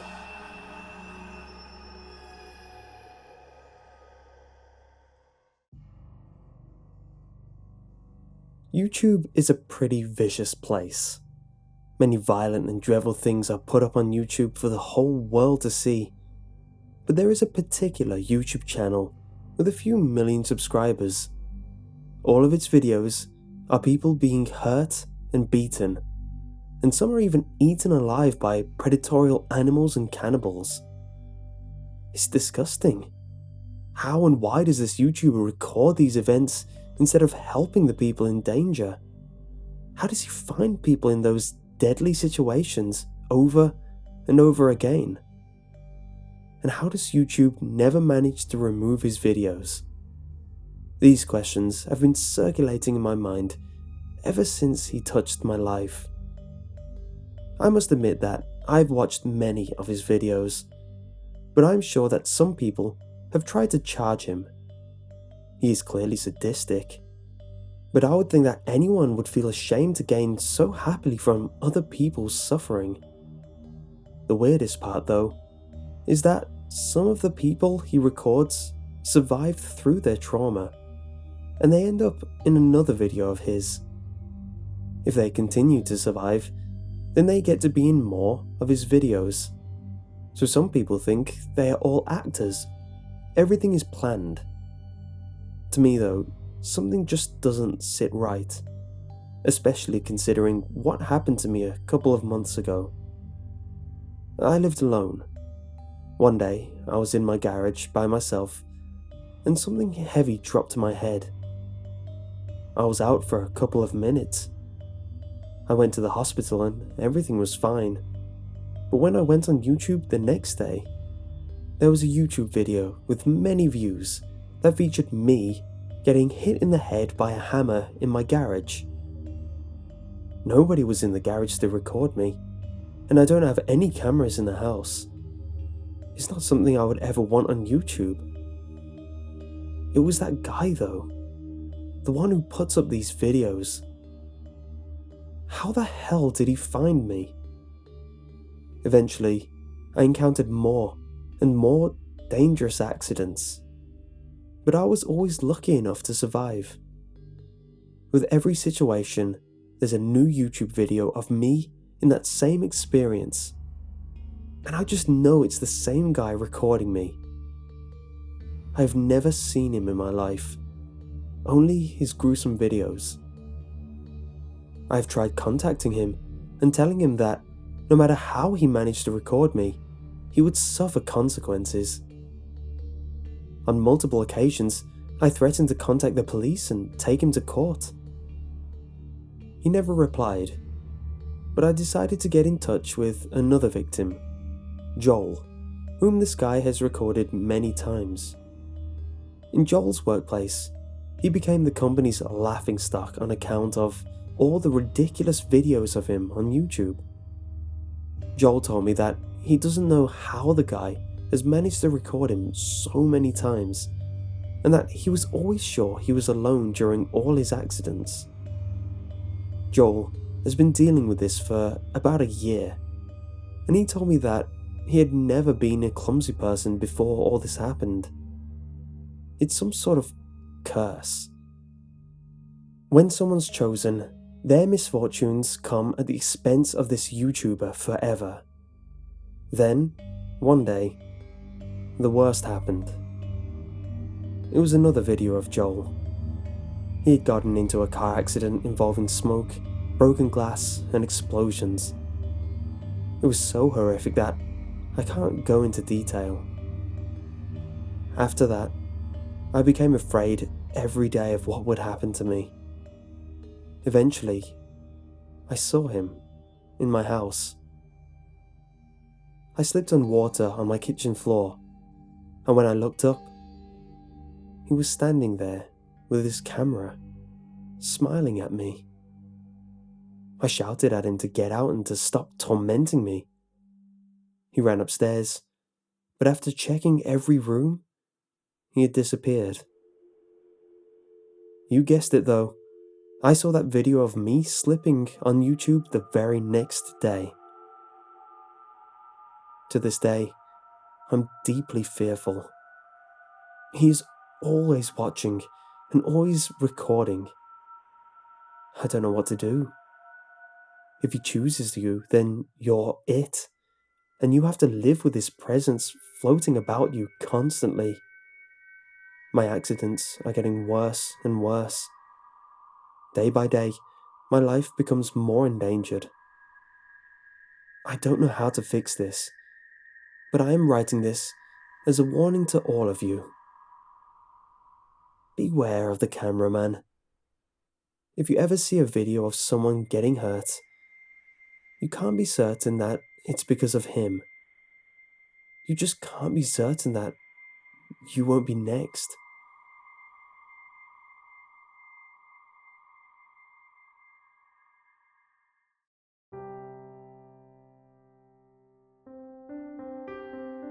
For the longest time, I've turned to ASMR to help me relax. ASMR stands for Autonomous Sensory Meridian Response. It's basically a brain orgasm that is triggered by personal attention, tapping sounds, deliberate tasks, ear or microphone covering. Well, there's a multitude of things that can trigger that sort of response. It's been my go-to for anxiety for the last couple of months. You can find these videos easy enough on YouTube. I usually listen to massage ASMR before bed. But as I laid there, listening to an inaudible whispering video, I started to feel a bit chillier than usual. So, I decided to get up and grab a sweater. My window was open, and it was a bit of a colder night. Anyway, I took my headphones off and set them aside. When I went to pause the video, I realized that it had frozen. Sometimes our connection is a bit shoddy. I was listening for about 30 minutes, so I guess that could explain it. My internet had been trying to load an hour-long video. Still, it should have loaded by now, right?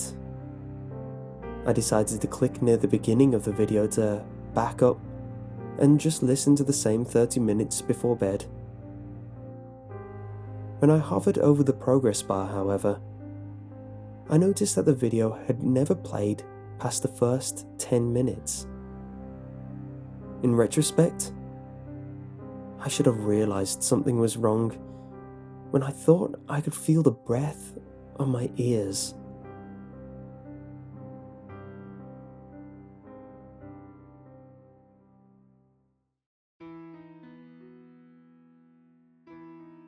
I was alone in my room, like always, just clicking in and out of web pages.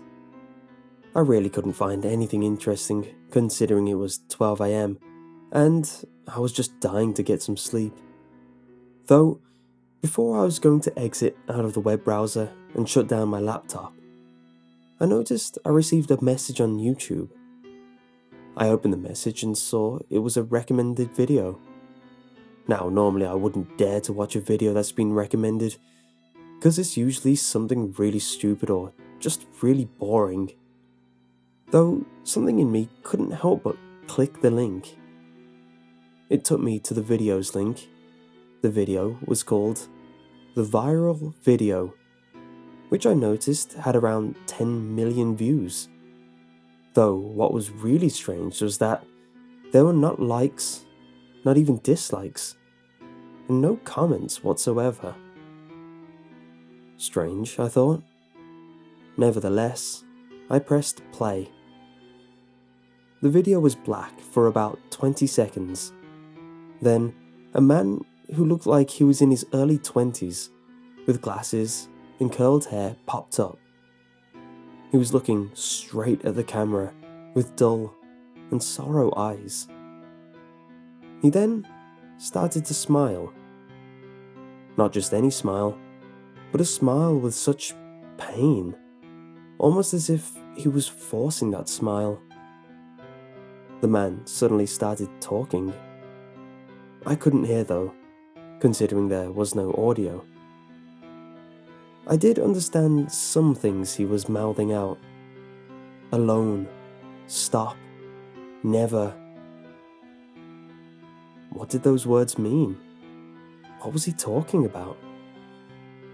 I tried everything I could to hear the man, but nothing worked.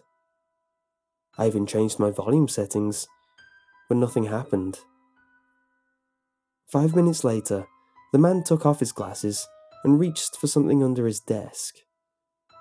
I assumed he was getting a piece of paper that would say, "Subscribe and share this video," like most YouTube videos end. Though, I was wrong. Really wrong. He took out something that appeared to look like a gun. I started to worry, hoping that he wasn't going to do what I thought he was. He pulled the gun to his head and smiled at the camera again. This time, he had a real smile. He had joy in his eyes. He then waved bye-bye to the camera and pulled the trigger. Boom! I jumped out of my seat when the man shot himself in the head. The weird thing is, you could hear the audio perfectly now. There was music playing in the background. It was playing what I figured was Jump the Line, Shake Sonora, though it was much slower than the original song, and the singing was way creepier. There, the video ended. I was too stunned and shocked to do anything at that point. Then, reality hit me. I needed to know what was going on. I clicked to the videos channel. Nothing popped out though. I would still stay at the same page.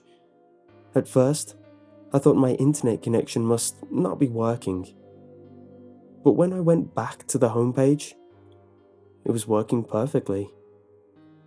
I tried contacting the person who sent me the video link, but he wouldn't reply. I decided to check it out on Google. I searched the most viral video. A whole section of videos popped up, though after searching for an hour, I couldn't find the video whatsoever. It was like the video didn't exist. I decided to search up "man shoots himself on camera, viral video." You know, trying to be a little specific. Though again, I couldn't find any discussion or link to the video.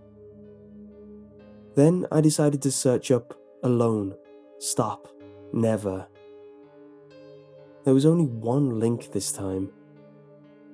I clicked on it, and it took me to a discussion board. It was titled, "The Viral Video?" Exclamation mark. A smile formed on my face. Success. There were about 10 comments on the discussion board. Most of them just said how it was probably fake. though the last comment caught my eyes. It said, "It isn't fake, I can assure you that. That video isn't meant to be watched. It makes you crazy, I can tell you that. You can never sleep.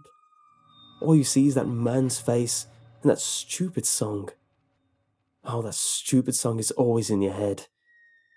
I don't know, how did it go viral? Honestly, someone sent it to me, and now I'm here considering if I should kill myself."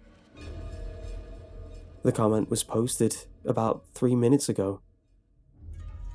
I quickly replied to the comment saying, what did he mean that the video wasn't supposed to be watched, and what he meant about the face and the song. About 2 minutes later, the person replied, "The video is in private. It can only be watched if someone sent you the link. That video makes you want to kill yourself. It will start with a song, then the faces, and then you can't handle it no more. You're a goner." Wow. I couldn't believe it. That was just the most stupidest thing I have ever heard. What kind of video makes you want to kill yourself? Must be a joke.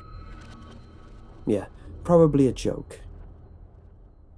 I shut down my laptop and went to bed. I was too exhausted to carry on reading such rubbish. God though, the only thing I do regret is listening to that stupid song. It's stuck in my head now.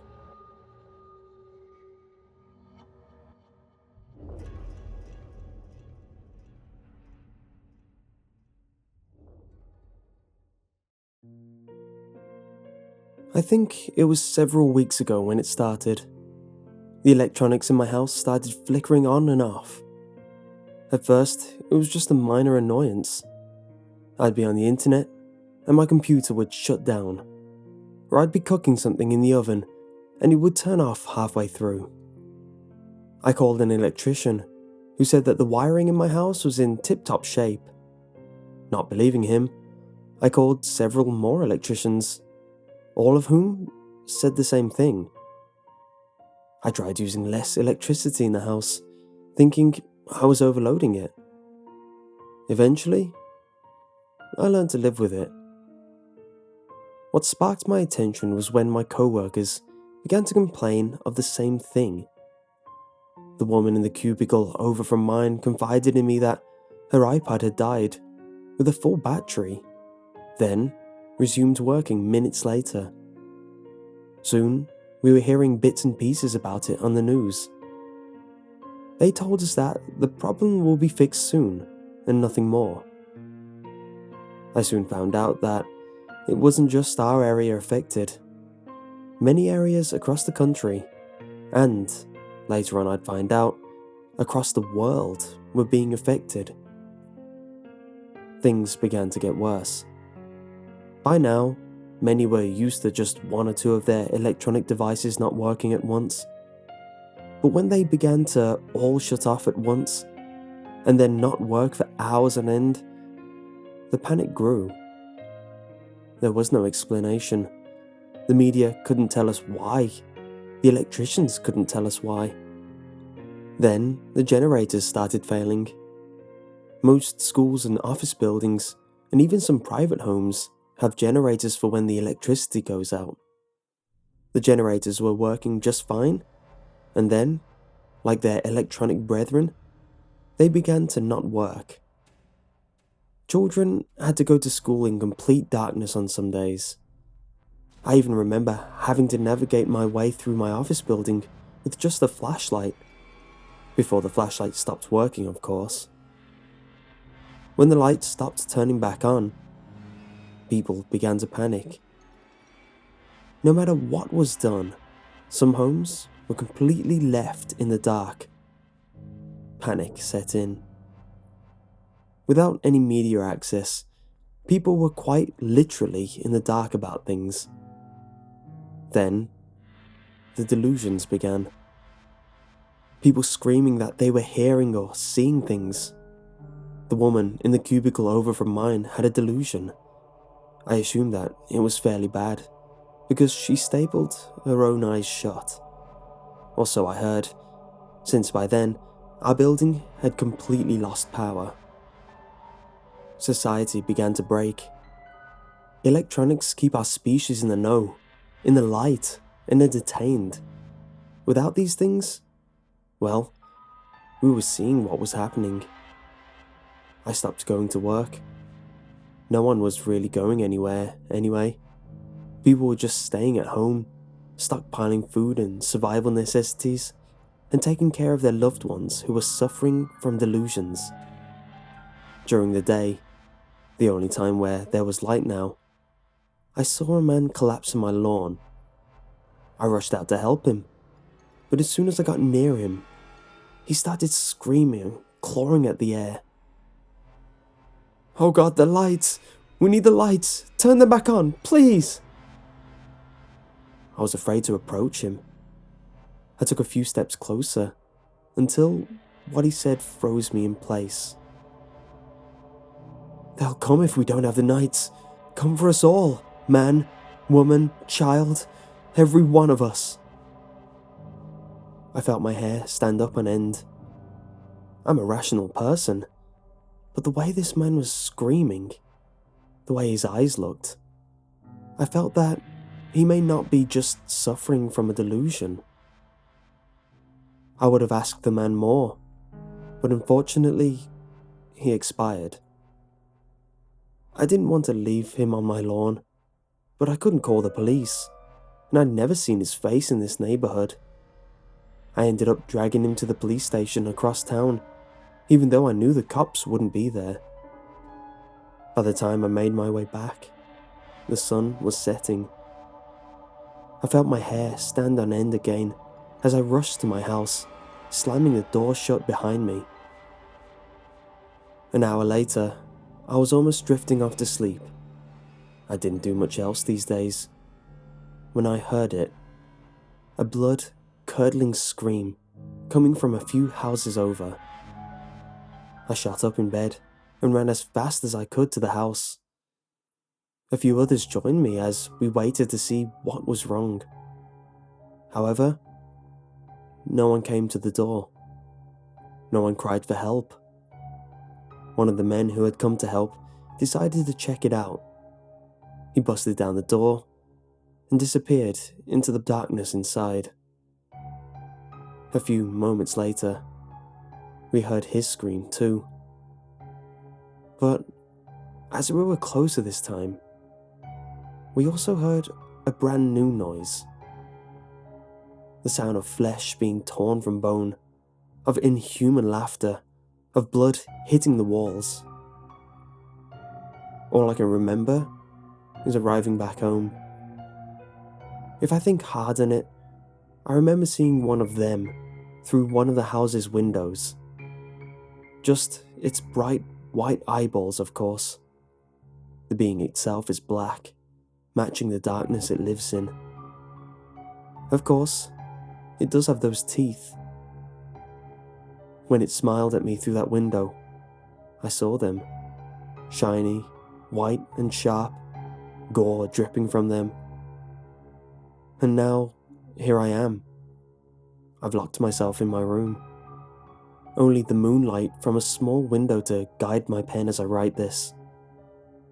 I hear the panic outside. They're trying to fight whatever they are, but failing. More screaming, more crunching of bones, more blood staining the streets. It's all I've had to listen to for the past few hours. I'm surprised I haven't gone completely insane yet. I've had time to think too. This is why we're afraid of the dark. These beings are the dark, the worst of it. They're the reason that children have to sleep with a nightlight on. Light kills them. That's why they don't attack during the day, or whenever there's the smallest amount of light, even coming from a computer screen. They're careful about appearing to humans, when it's not mealtime, of course. But now, I know why everyone's afraid of the dark when they're a kid. I remember, now, seeing one of them out of the corner of my eye when I was 5 years old. My mother told me I was just seeing things, that it didn't exist. If I can hold out for a few more hours, daylight will come. Maybe help will come. But they won't be able to attack me. I'll be safe. But that probably won't happen, since I can hear them downstairs now. They're coming for me, and that locked door isn't going to hold them off. I'm going to suffer the same fate as those people inside the house. They're clawing at the door now. I can hear them giggling, like it's some sort of game. I've got a pistol in my hand, but there are too many. Why did the lights go out?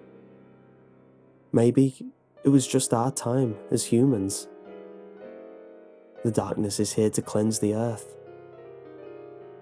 I can see one at the end of my bed now, flashing those teeth at me. I pull the trigger.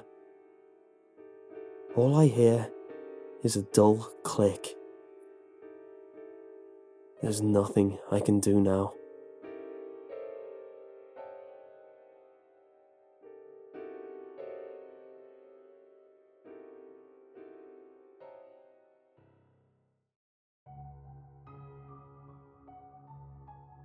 There are some places in Texas I advise you to go to. San Antonio, Austin, Petite, Dallas, Lavernia, just to name a few if you want to experience the real Texas in a breathtaking way. And then there's Kosciuszko, Texas, a place that I would never bring up in normal conversation. It's a place you shouldn't go to. It's a place you should drive far away from when nightfall comes. It's a place where your car stops and stalls, and you feel sweat beading down your neck as you try to jiggle the keys in fear. Don't go to Kosciuszko, ever. Pull up Google Maps and try to find the town. Here's a hint: you won't. You'll go immediately to a marker labelled Kosciuszko Meat Market, but no indicator that there's a town anywhere. There's no street named Kosciuszko Street or Avenue. Just Kosciuszko Meat Market. It's really more or less an abandoned town. Only about 10 people reside there. The country separates them all in between. There's a meat market, like I said, and an old dance hall that people used to go to back in the 1970s. There used to be a school which resided there, but they merged with Poth ISD way back in the 1970s. Even the history of Kosciuszko is lackluster. A simple Polish town that was established as a rural trading post for settlers as they headed to San Antonio. No battles were fought there. No historical significance. Except technically one.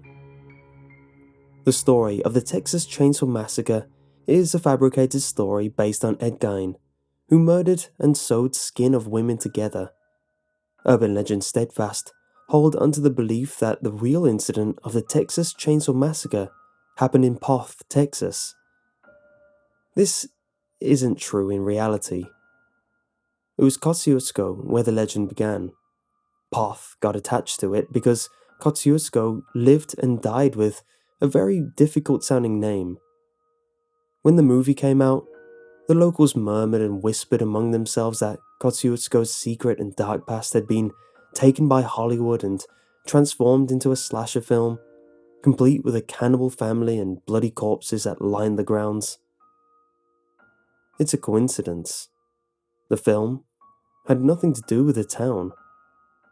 But have you ever seen something that was so eerily coincidental and similar that you couldn't help but feel a connection? Even the lonely, isolated feeling of the landscape felt like the harsh, hard ground of the ghost town. Kosciuszko is the home to a violent clan of inbred cannibals that live in the countryside, kidnapping and abusing victims before eating them alive. If the victims didn't already will themselves to die by that time anyway.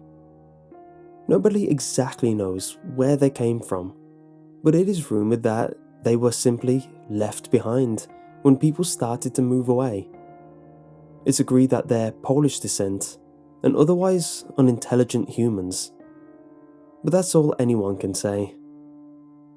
Right before the Texas Chainsaw Massacre came out, a young, naked, and bloody man drove his car into the street post in Poth, Texas, and got out screaming wildly in the dark of the night.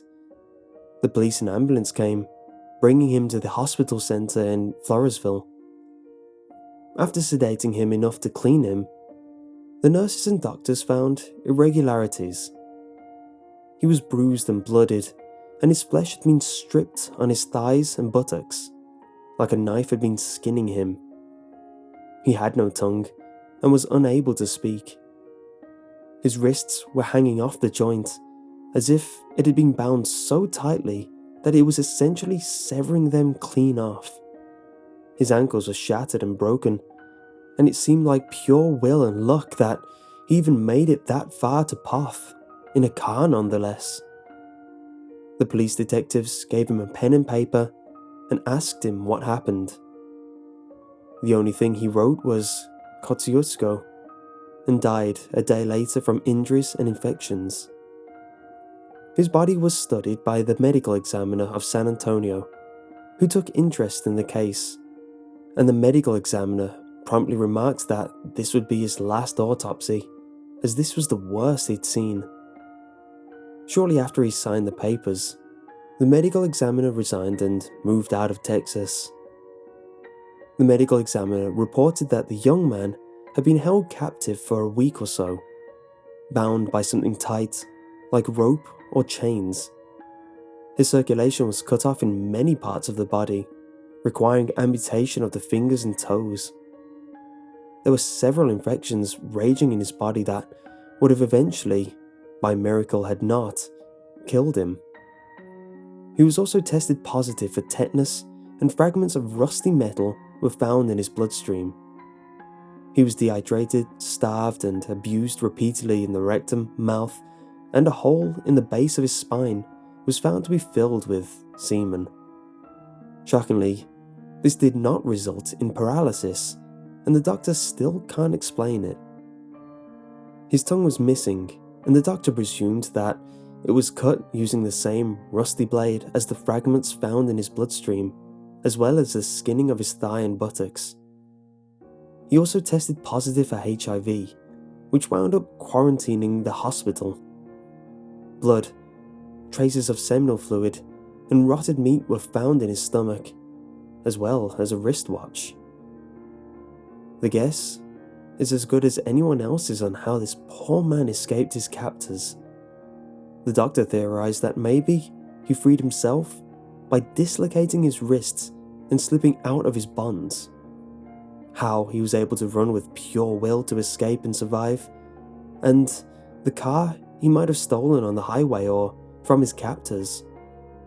An informal police report differs, suggesting the man was meant to be tossed in the river nearby and overpowered his captors while in the car and operated it into a frenzy. The weirder mystery was the word Kosciuszko. It wasn't any difficulty to see that he meant Kosciuszko, Texas, so the police began to search out there, starting with the Kosciuszko meat market. There, all they found was an elderly couple running the store as usual and selling pork rind in plastic bags. The detective bought one to eat on the search, and eventually, that was all the search actually accomplished. Nothing was found and nothing was gained. Nobody in the small town had seen or heard of the man, and nobody reported a car missing or stolen. The detectives returned back several times over the course of months, attempting to secure more information. However, they were largely unsuccessful, and considered the case had run cold. The last time they were there, they went back to the meat market. A young girl of maybe 6 or 7 was sitting behind the counter, eating a type of Polish candy. One of the detectives decided to go ahead and try talk to her. He bought a bag of pork rinds to try and start conversation, which she returned with energetic favour. She seemed pleasant enough, as any 6-year-old would be. Then, he offered her one of his pork rinds to curry the favour. She declined. "Mama says I only eat those if they're made of piggies," she said. The detective laughed a bit and told her that they were made of pig, hence pork rinds. She shook her head. "No, they're not. I seen Grandpa make 'em. He gets a shipment of skin every month, and while they're screaming and crying and hollering, he takes the skin right off and tosses it in the fryer." Immediately, the detective became unsettled and left, opting to hand over their pork rind to the lab. They then dispatched and attempted to find the old couple. Every time they went to the meat market, it's closed. Every time they tried to find them, everyone in the town didn't remember them. After some digging through the history books and birth certificates to locate the identity of the couple, the detectives learned a terrifying fact. Everyone in Kosciuszko is related. There's no deviance in the family tree. Any settlers who immigrated there was blemished out mysteriously. The results came back. Now, this was back in the day where forensics did not exist, so DNA testing was a science fiction fantasy. The inspectors determined the pork rinds were of untraceable origin, but were definitely not made of pork or any hog product. This resulted in a search and seizure of the town. The town of Poth dispatched and requested help of several towns to seize all the people of Kosciuszko. People were arrested and kids were transferred to Poth, where they could not be in their family's possession. Violence and fights broke out. Homes were destroyed and torn apart in ravaged police searches.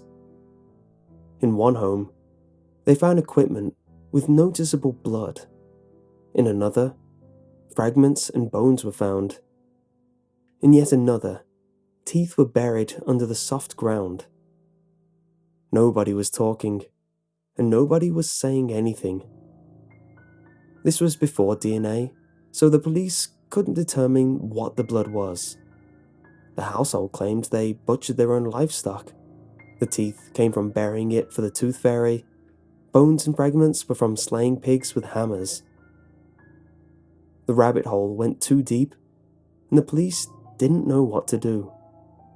So, they shut down Kosciuszko and ferried the kids to the Poth ISD schools. When they could no longer hold the townspeople in custody, the townspeople moved out of the homes and went deeper into the country so they couldn't be found.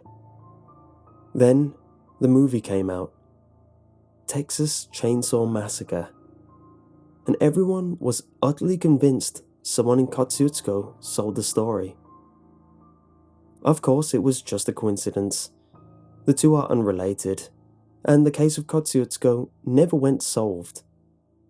By that time, everyone knew to stay away from Kosciuszko, and the kids who were shipped to Poth schools were bullied so hard that, eventually, they left for the isolated countryside. The thing is, now Kosciuszko is trying to open up the doors again. The dance hall is open, and the meat market is under new management. Kosciuszko is trying to sell itself as a historic town and bring business back to the ghost town. People have gone there for the dances and insist that there's a homely, cowboy-like charm to the place, and the pork rinds can't be beaten. And the nice old couple who runs the meat market are just the best people, I hear.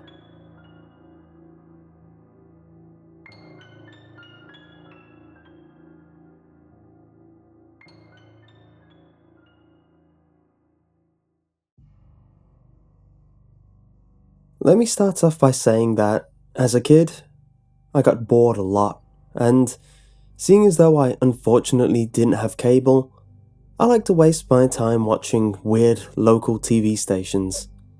You know, the kind that play bizarre local programs and the occasional crappy made-for-TV movie, all under a thick layer of static. I'm pretty sure there's hundreds of them floating around. Well, there was one around where I lived, and it was definitely weird. It seemed to play virtually all the time. I imagined the owner of the station as some old, creepy guy in a van, handpicking the stuff that would play in the station. It really was a pathetic excuse for a channel. I wonder to this day what the point of it was. I'm completely sure that no person would have wasted an hour and a half of their damn life watching some lousy 60s buddy cop comedy in between Henry Winkler trying to sell them a reverse mortgage. Well, except for me, of course. Like I said, I really had nothing better to do. The picture and sound quality sucked too. It was like trying to watch TV on an oversized monochrome light bright while listening to one long-sustained, ear-splitting electronic fart.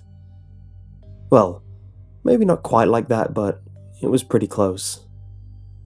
Anyway, most of the stuff they played was, as I said, local. Stuff like animated cartoons, short films, and sometimes even music videos. I use the term music and video very loosely. It was usually just some stupid 90s pop punk song playing against a very low quality looping video of clouds or something equally as boring. There was even one time when they broadcasted a depressing looking talent show. There were also other times when an actual Hollywood movie would play. The only ones I remembered were A Few Good Men and some dumb comedy with, I think, Danny DeVito. Another bizarre thing about the station was that half of the commercials were the "call this number if you have been affected by asbestos" type. The other half were usually commercials for terrible, as seen on TV products. I even remember seeing some ads for phone sex lines too. Yet another anomaly about this station was that there were no bumpers before or after the commercial breaks. For those who don't know, a bumper is a short clip that says the name of the station before and after commercial breaks. The last thing I will say about the station before moving on is that whenever I tried to check the info using the info button on the remote, it would say, "Info not available." Besides all these odd things, I guess the station was pretty run off the mill as far as weird local stations go, as strange as that might sound. However, there was a disturbing incident from many years ago involving this station that I unfortunately don't think I'll ever forget. It left a deep impression on me that I still have not shaken. I doubt I ever will. Believe me, I've spent many nights questioning, reliving, and rationalizing what I saw. I don't think I'll ever understand it. For years afterwards, I convinced myself it was a bad dream. But recently, I decided to stop lying to myself and accept the truth of what happened. I'd much rather not talk about it, but I think expressing it to the world might make me feel better and help me finally move on. It was in 2006, around summertime. My parents were out for the night and I was home alone as usual. I was spacing out in front of the TV during the evening. The channel just got finished showing some dumb claymation short when it abruptly started playing some cops-like show. There was no intro. It just immediately started with a camera filming the inside of a police car. The car drove around a small suburban neighborhood at night. I didn't recognize where this show was being filmed. I don't want to give out too much information about myself, but I can assure you that the environment in the video looked nothing like where this station was supposed to be based in. I lived in a large city at the time, and the nearest suburban area was several hours away. Moving on, the camera never showed the cop's face, instead, focusing on the road and surrounding environment. There was no dialogue at all, any time during the program. I can now assume it was unedited since it appeared to be on one long take. At the time, I was pretty fascinated by this show, albeit a bit creeped out. Why would they show some apparently unfinished cop show episode? How do they even have access to it? And where was the intro? Despite these thoughts, at the time, I was actually pretty happy they were showing something at least halfway interesting. I excitedly sat up and got ready to watch some crackheads get tasered. Unfortunately, there was nothing like that at all. The car drove around aimlessly, the camera zooming in on the occasional bush or house zooming past. I remembered being really confused and, eventually, bored. I even debated changing the channel after a while. The driving went on for probably 5 minutes more before the sirens suddenly came on. There wasn't any call coming in on the cop's radio that I could hear. The cop just sped up and zoomed down the street. Once again, I got excited and prepared for action. I couldn't see any other cars, and not just on the road. At no point did I ever see another car. This didn't strike me as odd at the time, though. Eventually, they arrived at what I assumed was the outskirts of town. There were several dilapidated-looking huts and the occasional abandoned warehouse. The car slowed down a little as they drove around, apparently searching for something. Soon, a very large warehouse came into view. As soon as it was visible, the car stopped. Now, I say stopped. I mean stopped. As if on a dime. 1 second the car was zooming along, and the next second it was completely still. This is where I got uncomfortable. Was what I just saw possible? I doubt it was a cut in the video because the sound of the siren was uninterrupted during the stop. The siren was then turned off as well as the headlights. The camera then began zooming in on the warehouse and slowly seemed to scan the windows and entrances, apparently waiting for something to happen or someone to come out. My heart started hammering my chest as this was going on. Something about this video or show, or whatever it was, seemed unnatural. Anxiety was pulsing through my body so much that my ears started ringing. I had the feeling something terrible was going to happen soon. A small part of me held on to the hope that it might just be a sting operation, or perhaps a police ambush about to happen. That part of me was shrinking by the second. At this point, it struck me that maybe I should try the info button, just to see if it would say anything. Maybe I could figure out just what the hell I was watching. Part of me didn't expect it to have any info, but yet another small part suspected otherwise. And almost unsurprisingly, something did come up. The show's title. Not mad at you, not mad at you, not mad at you, you. All in capitals, no space.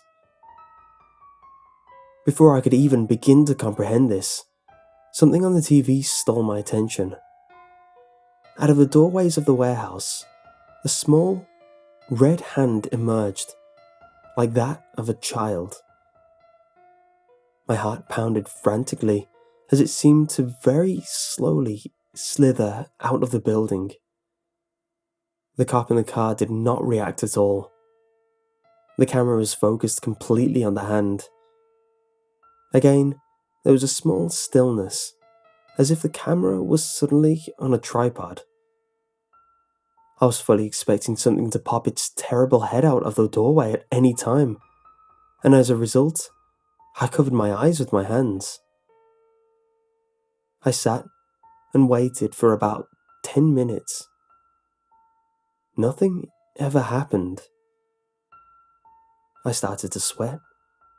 I finally thought I should switch the TV off, but I didn't know where the remote was and I didn't want to risk seeing the screen while I searched for it.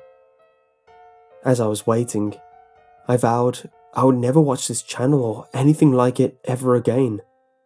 A vow that I have kept ever since. I waited for what seemed like an eon. Complete silence, except for the slight sound of rain outside. I felt like every drop of blood in my body was rushing to my head. At last, I heard the sound of commercials. I had never been so relieved in my then short life. My body began to feel normal again. I uncovered my eyes to see the same red arm, now extended at least 30 feet away from the door. The arm was shuddering and contorting into impossible, grotesque shapes. It bent like rubber. I could see some type of fluid being flung from it as it flailed about. An extremely high-pitched and loud hissing sound blew out of the TV. After a few moments, I could even see the fingers on the hand breaking off and flying away as the arm convulsed even more violently. I sat, slack-jawed and stiff, as I watched with my hands over my eyes. My vision grew blurry, and it felt like my eyes were trying to squeeze out of my head. My hearing became muffled, and my ears began buzzing, as they were bombarded with the hissing from my TV.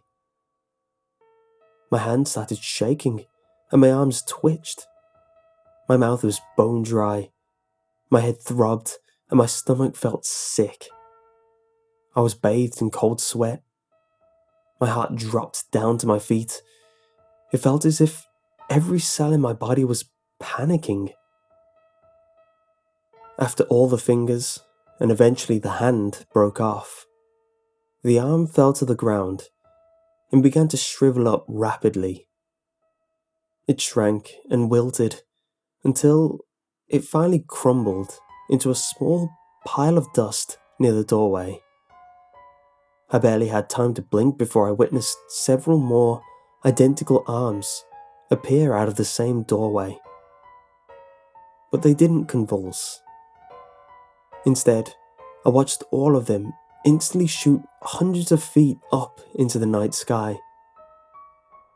The arm's length seemed to be never-ending. The camera zoomed completely out to show that they were still emanating from the doorway as they flew into the sky. The camera showed dozens upon dozens of arms appearing out of every possible opening of the warehouse, doors, windows, and even through holes in the warehouse roof. The arms all met up at one single point high in the sky and started forming a giant mass of wet and writhing red flesh. The last thing I remember was the camera being zoomed all the way out, so the inside of the cop car was visible again. The cop opened the door and slowly stepped outside as the massive arms rapidly grew in size. He walked a few yards in front of the car towards the warehouse. As the cop started to turn around to look at the camera, an arm quickly broke away from the mass, grabbed the cop by the head, and instantly pulled him hundreds of feet away into the sky, into the massive arms. As the cop disappeared into the squirming pile, the camera was slowly and calmly placed onto the floor of the car as it was still filming. The hissing sound ceased, and I could hear my ears ringing again. an unbearable silence occurred for a few seconds before there was some movement by the cop car. The camera fell on its side as the car rumbled violently. The driver's side window was now in frame. It showed that the car was slowly being lifted into the sky by a horde of arms. No cameraman was seen in the passenger seat. My memory fails me after this point. I think I blacked out or something like that. I can only remember waking up a couple of hours later. I was lying face down on the carpet, a few inches from the TV. To this day, I have no idea how I ended up on the floor when I clearly remember being several feet away on my couch before blacking out. Truth be told, I don't think I want to know. The next day, I remember nervously checking the station to see if it would show anything. It didn't. In fact, I couldn't even get it anymore. To this day, I still can't. I guess that's for the best. Anyways, for a while after this whole thing, I gave up on TV completely. In fact, I'm pretty sure the night after the incident, I asked my dad to take my TV out of my room. I took up reading as my new hobby. I even had a fear of TVs for a few weeks after the incident. But eventually I got over it and got a new TV for my room. Suffice to say, I didn't tune into any weird station ever again. I never told anyone what happened. Obviously, I knew they would never believe me. After a while, though, life began to go back to normal. I eventually grew up, moved out, and got my own apartment. I buried the incident in my subconsciousness and eventually forgot about it. Like I said earlier, I made myself believe it was a nightmare. It was a much easier concept to digest. Well, that's my story. There's not really much else to say. I guess I do feel a bit better having talked about it for the first time. If you don't believe me or if you think I'm crazy or something, that's fine. I know what I saw. Just allow me to leave you with a single warning. Do not watch any of those weird local TV stations. I guess every single one isn't bad, but I wouldn't take the chances. Trust me, you do not want to deal with something like whatever it was I saw. But if you do ever let temptation get the best of you, and you do tune into one, I suppose you'll be okay. I'm not mad at you.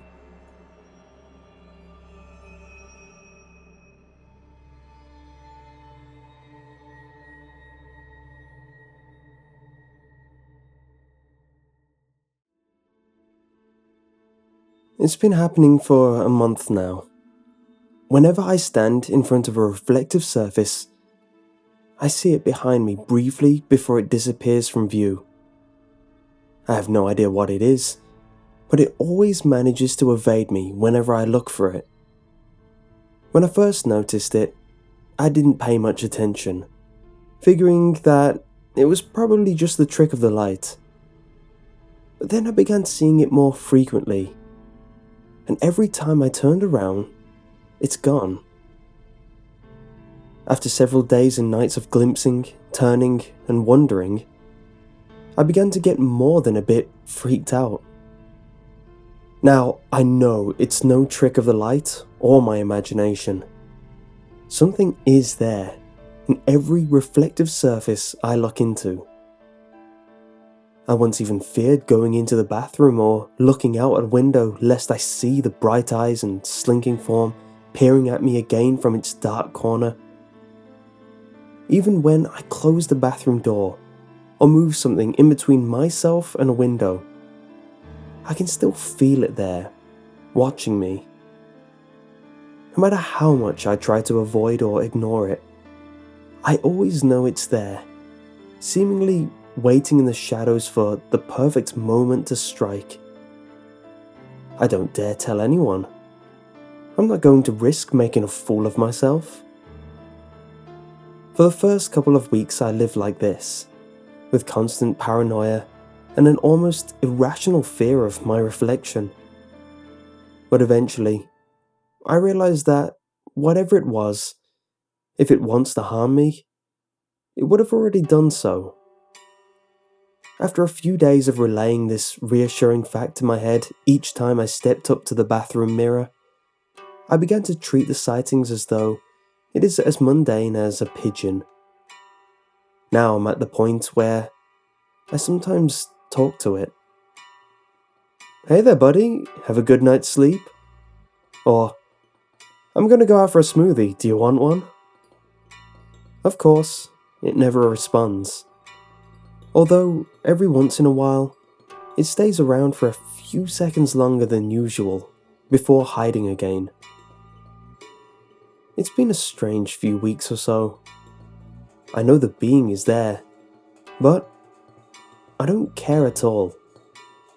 It is a part of my everyday routine. I come home from work late and begin readying up for bed. I step into the bathroom, not even bothering to glance into the mirror as I get my toothbrush and toothpaste out. I'm just raising the brush to my mouth when I look up at the mirror and freeze. There it is. It isn't hiding behind the door in the edges of the shadows as it usually does. No, it is right there, standing in the doorway. This is the first time I've ever had a full view of it, and if I had known what it truly looked like, I would never have been so casual about it before. It is tall, gaunt, and humanoid in shape, with a head like a snake's. Coarse brown fur covers its body, broken by scaly spines along its arms, legs, and neck. Its eyes burn out a piercing yellow, with sleek, wolf-like ears placed on the side of its head. Worst of all is its mouth, a skeletal, fanged grin that stretches across its hideous face.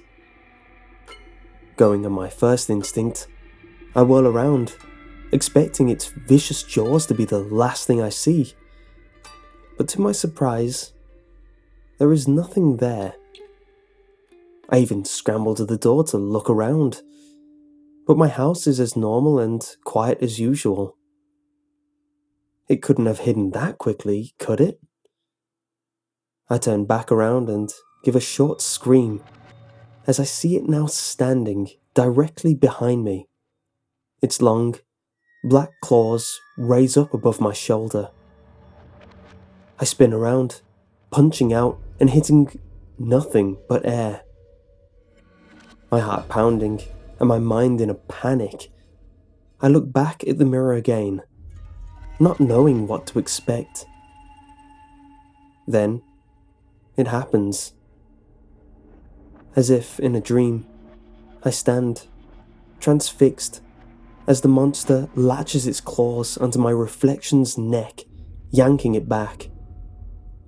I reach up and feel my own neck, but there is nothing. No pain, no grip. It's as if I'm watching a horror movie in my mirror.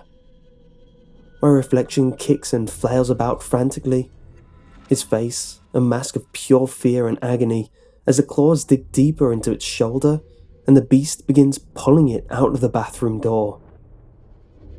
In a sudden burst of uncanny protectiveness for my own reflection, I whirl around and slam the bathroom door shut, hoping that it'll halt the creature.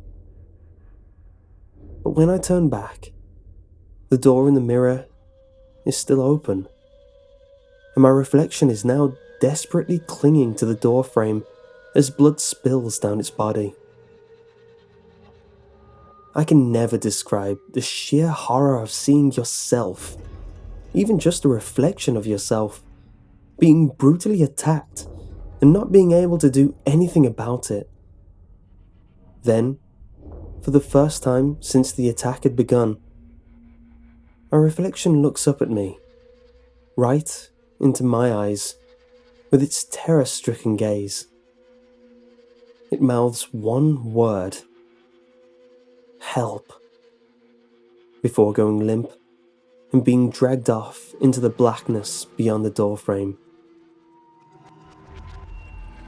I stand there for what seems like hours, my whole body quaking, and tears flowing freely down my face. My mind is totally numb as I gaze into the empty mirror. I have no reflection.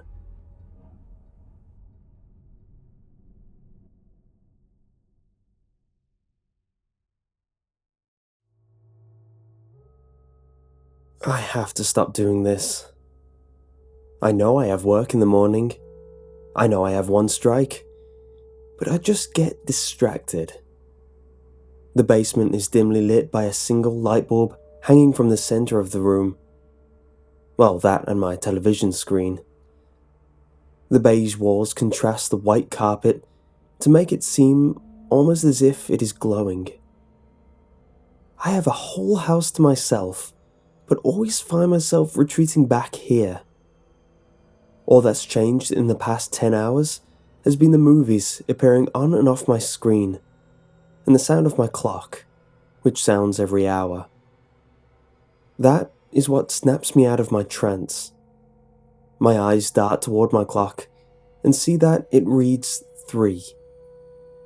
I only have 4 hours until work, but I really don't want to go upstairs. See, I have a childish, embarrassing fear. We've all been victims of this, but mine never left. My light switch is at the bottom of my stairs. This means I have to turn off my light and then sprint up the stairs like a kindergartner. Why? Because as stupid and immature as it may sound, I am certain that there are monsters lurking in each corner of my basement, waiting to snatch me and pull me into wherever they go when light is shed upon where they lurk. So, as you can imagine, it is a living hell to go upstairs each night. Procrastinating doesn't help much either. I take a deep breath, tell myself to man up, and I get up. I walk to the television and turn it off with a loud click. I hate myself for this. It is so quiet. I can practically hear the beasts breathing. I put my hand on the icy cold switch. The breathing of the things intensifies. I feel like a caged animal, being watched, stalked. I look up the stairs. Only a few seconds, and it'll be all over. 1, 2, 3. Pitch black. I have no sense of direction. They are touching me. I know they are. I feel fragile, papery skin of one, the moist scales of another. The air grows damp with their breath and mine. They're grabbing, clawing at me, eager to pull me back into the abyss, nipping at my ankles and pulling at my legs. One part of me says, it can't be real. But all other parts tell me to get out of this horrific place. I feel the unbelievably slippery brass doorknob in my sweaty palms. I grip the rustic sphere and turn it with all my force. When I break into the cool air of my living room, the fresh air fills my lungs, like the first step outside on a brisk autumn day. The dimly moonlit room is all the relief I could ask for. I look into the abyss for one last time and shut the door. My heart skips a beat when something squishy keeps the door from closing. As quickly as this living room gave me salvation, it is just as quickly turning into a nightmare. I look down, ready to confront whatever demon that has made its way out of my personal land of nightmares.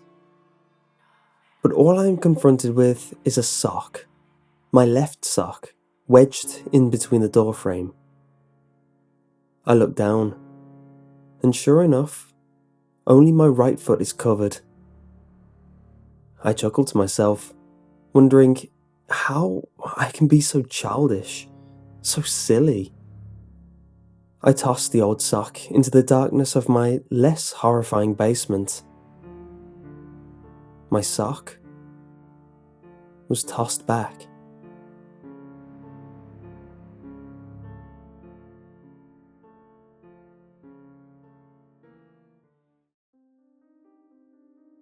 I lived in the second oldest house in my area near Waco, Texas, from when I was about 11 until I was 18.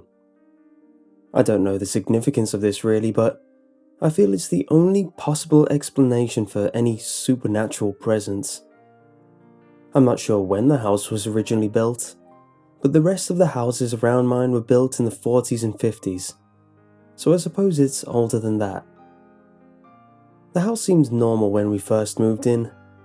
Only 2 families had lived there over the years, so it wasn't like there was a high turnover rate. In fact, no one really noticed or mentioned anything supernatural with the house. However, there was a secret room. This room was actually a selling point for my parents to help us deal with moving. Even though my dad was in the military, we had lived at our past house for quite a while and didn't want to move. So, of course, when my parents said there was a secret passage connecting one of the possible bedrooms with a secret room, we became excited about the new house. My sister and I fought for it, but I won because the other bedroom already had flower wallpaper up. When I first saw my room, I went straight to the closet to see the secret door. The secret door wasn't really secret. It was right in the back of the closet and plain to see. However, it was a lot smaller than any normal door. Even when I was only 11 or 12, I had to squat down to get in. It looked like it was made for a child to use. Another interesting thing was that the handle was not really built into the door. It was just a handle added as an afterthought. This made me think it was originally just some sort of attic or crawl space door, and not meant for a room. The door was lockable by key from the side of the door. The other side had no handle or keyhole. When you open the door, there's a very small hallway which is the same height as the door and not really fit for an adult. But it's just a few feet long, and then you get into the room. The room was just an empty room, added above the garage of the house. There was no way out except for the secret passageway to my closet. There were no windows, one light, with a string used to turn it on hanging from the ceiling, and the room was completely white with seemingly new wallpaper. There was no furniture or anything left in the room from the previous owners. In fact, I don't think the previous owners used it at all. I believe it was sealed before or soon after they moved in, and wasn't touched since then, since it was pretty dusty, but who knows. The lock did seem very old and had a hard time moving, as if it was rusted or the wood was warped or something. Now, my parents thought the room could be me and my sister's own little toy room or whatever when they first saw it. But after moving in, they had second thoughts. I'm not sure what it was, but they said it was because they wouldn't be able to hear us if we got hurt in the room, since it was so detached from the rest of the house. Of course, since we wanted our own secret room so badly, they gave in, but said that we had to tell them when we were playing in there, and we had to keep the door to my room, my closet, and the secret room all open at the same time when we were there. So we went on, and like I said earlier, nothing much really supernatural happened in the rest of the house. Not even too much in the secret room. At least not to me. My sister began having an imaginary friend. Whenever I wasn't in there, I could hear her talking and whispering to someone.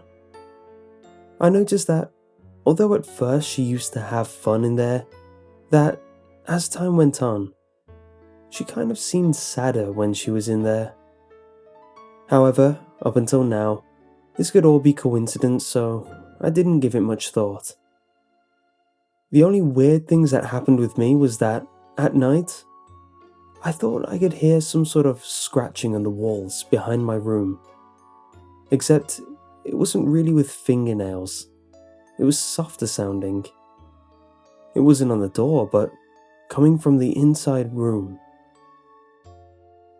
Now, I believe that I only heard this at night because it was quiet at night, and the scratching rubbing sound was so soft that you normally couldn't hear it.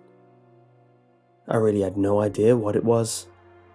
I told my dad once and he looked around for some animal but couldn't find any, so we just forgot about it, and I lived with it.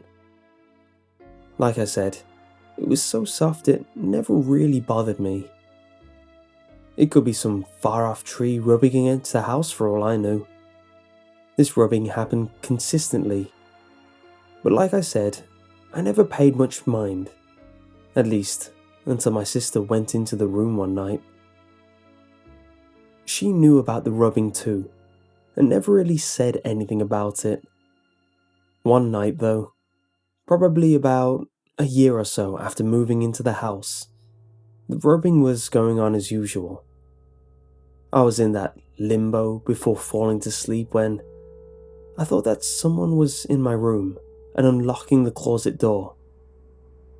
I thought it might have been a dream, but I looked around and saw my door and closet door open, so I got up to check it out. I was a little scared, but I realized it was probably Mum or Dad checking out the rubbing sound since I told them it still happened sometimes. I turned the light on in my closet and looked in. I saw a figure sitting in the room facing the wall. Now, even when I was a kid, I had been pretty brave. I was still scared since I was pretty young. But I knew that you can't just run or you'll never know. I said, "Hello?" And I heard, "She wanted to see me," in what sounded like my sister's voice. The light was in the middle of the room, and it was tough taking even those few steps to get it in the middle of that dark room. But like I said, I couldn't just leave, so I just went there and turned it on. When I looked at the figure, it was indeed my sister, sitting and scratching at the wallpaper. I touched her, and she was crying, so I pulled her up and took her out of the room. I'm really glad that I didn't just lock the door and run, or else she'd have been stuck in there all night. This is one reason why I never run away from anything abnormal.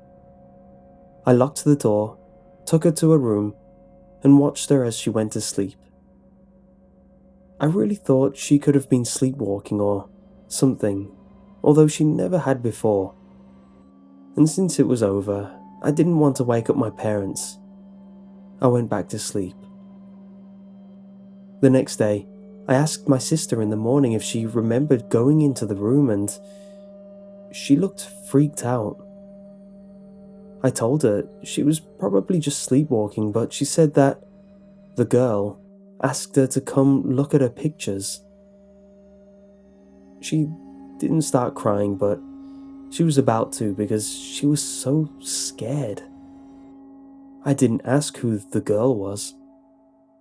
I told her it was just a dream and went to prove it. She didn't want to enter the room again, so I went in and saw where she was scratching on the wall. Only a little bit was scratched away, so I started peeling some more wallpaper off. Under the wallpaper were different pictures drawn in what looked like crayon. There were typical kid pictures of mainly cats and houses. However, there was one picture that I thought was weird. It was a little girl, a cat, a mom, and a dad.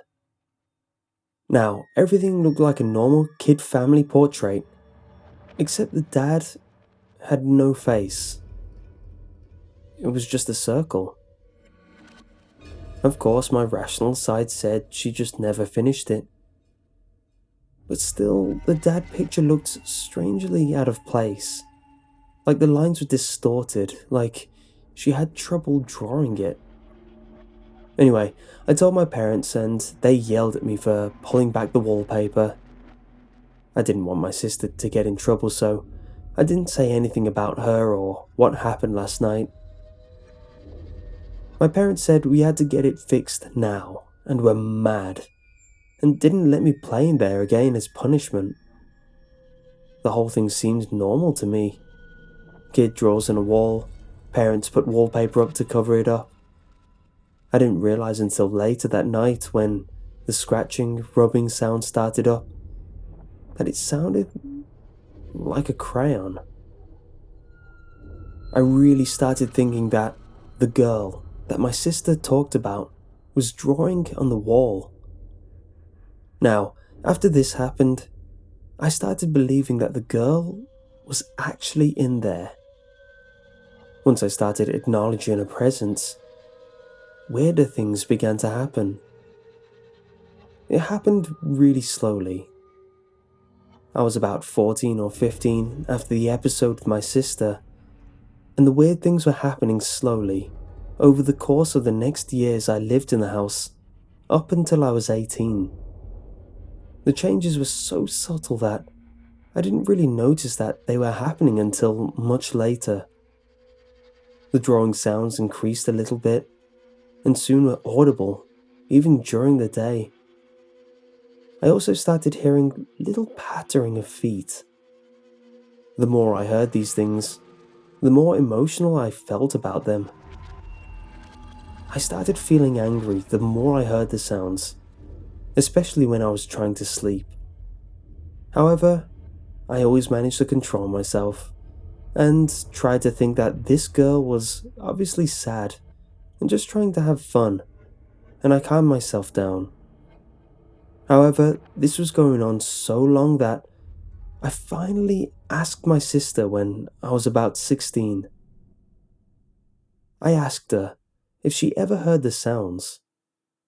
She said that she did, although they were pretty quiet.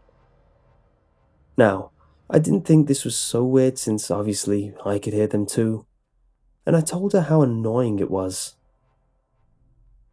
She kind of looked at me as if she was hurt, and said that every time she heard the sounds, she felt really sad. She had trouble talking about it, but I told her this is pretty important since it's going to affect the rest of my years left in the house. She told me that the girl was the girl that she used to talk to when she played in the room. She didn't know her name, but they used to play together. She said she looked just like a little girl about her age, so they had fun together. However, as my sister got older, the little girl seemed to get older too, except very unnaturally. It was subtle at first, but soon she began hating seeing her. She said she looked as if she shouldn't have been alive anymore. I didn't really know what this meant. My sister said she wore the same dress the whole time, even when the girl grew out of it. I asked her why she went into the room that one night to find the pictures, and she said she really didn't want to, but the girl made her feel so sad that she'd do anything to help her out. However, this still freaked her out and I didn't ask any more questions. Things got worse every night, and I hated hearing that sound. I was so mad that she wouldn't just shut up so I could sleep. The weird thing was, I was scared at the same time, since I knew that whatever it was in there wasn't actually alive anymore. What also freaked me out was that the sound didn't annoy my sister, but I guess she had more tolerance than I did. I asked my parents who used to live here, and they said a family with 2 sons. Of course, this didn't have anything to do with the room, since they had it locked off the entire time they were there. So I asked if they knew anything about the family before them. They said the original owners were the ones who had the house built, and that they didn't know much about them, except they had a daughter who died when she was 11. I asked if they knew how she died, but they said it was some sort of accident. So it wasn't murder or child abuse or anything. I also asked if she died in the secret room, but they said they didn't think so. I really think that this was the girl in the room, although I have no idea why she inhabited it still. Once I knew this, I sort of had an idea with what I was dealing with. Last year was when things got the worst. I heard almost constant drawing and heard jumping around inside the room. The footsteps sounded heavier and were louder. If I ever heard it, I'd pound on the door to the room and she'd stop immediately. But I'd hear soft whimpering or crying. She also started drawing again later on. Sometimes I'd scream at her to shut up. I really got mad every time it happened since it had been going on for 6 years. However, I knew that I had to do something about this. I was a lurker by this time, so I read a lot of ghost story threads, and I remembered how pussy most of the goons were regarding ghosts and never checked anything out. So I knew that I had to at least understand what was going on exactly, and if possible, end it. I didn't really have a plan, but I knew I had to see the girl or talk to her or something. Last year, shortly before I turned 18, my parents went away for the weekend. So I took the key to the secret room from their room. They kept it ever since locking it that day when I took off the wallpaper. I was determined to see her, so I stayed up, expecting to hear sounds. I couldn't hear anything, so soon I just fell asleep. It was about 1 a.m. when I woke up to a loud bang, like someone jumped or fell. I heard her footsteps afterwards, and of course, the drawing. The first thing I felt before any fear was pure anger. I hated that she woke me up, even though this was what I wanted. I immediately grabbed the key and went to the door. I was pounding on it as I said, "That's it," and unlocking the door. The sound stopped, and I heard whimpering. I threw open the door, and this was the first time I saw the room in years. The light coming from my room illuminated a figure in the room, much like when I saw my sister years earlier. This was when I began to feel a wave of different emotions. I was really angry, really scared, yet I also knew that I had to do this and remain calm. I went into the room and stood a few feet away from the figure, which was standing in the corner. I turned on the light. What I saw was probably the most horrific sight I could probably have ever or even thought of in my entire life. Any horror movie monster had nothing on how unnatural the girl looked. I finally realized why my sister described her in such a weird way. Her body was taller than she should have been. Her limbs were so lanky and bony and stretched, like she kept growing past how tall she should have been. She was wearing a really small dress, and it was really tight on her body. Her face looked as if her head had continued to grow, but her face had not. The skin was stretched, and the eyes were sunk back into her head, yet wide open, and her small, childlike teeth were exposed since her lips were stretched back with the rest of her face. Her hair was down to her waist. Her face had tears streaming down. I took all of this in just a moment, and as soon as we met eyes, she let out a wail, as if she was crying and moaning at the same time.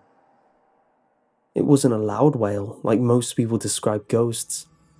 It was pretty soft, and it was as if she was in terrible pain. But I couldn't tell her expression since her face was so unnatural and stretched. As soon as I heard the wail, all the anger in my body was overcome by fear, and I ran. I wish I could say I ran for a video camera, but I just ran. I know I've been talking about how much I hate when people don't investigate things, but I was so terrified that I ran. Once I got out of my room, I ran to my car and drove away and spent the night at a friend's house. Once I realized what happened, I was in a cold shiver and scared out of my mind for the entire night. I was too scared to go back home until my parents came home. I waited until they came back on Sunday, and then I came over. They asked me why I took the key and left the closet door open, and I just told them I wanted to see if I could sell any of my old toys on eBay. I took one last look in the room and locked the door. Ever since then, nothing happened. I don't know why things stopped, but I'm always hoping it's not because I let her out like in The Ring or something, and that she's really evil. Since nothing has happened since then, I do really hope that I helped her out in some way. But in all honesty, I don't care. My parents moved after I went to the college, and I have no intention of ever going back. I came up with a theory that the male family member in her life was really mean to her and hated her playing in there, and possibly beat her, while the female family member always felt sad, hence my sister, and the girl's willingness to open up to her first. Anyway, like I said, that's just all theory, but it kind of makes sense. This all happened last year, and the more I think about it, the harder it is to remember.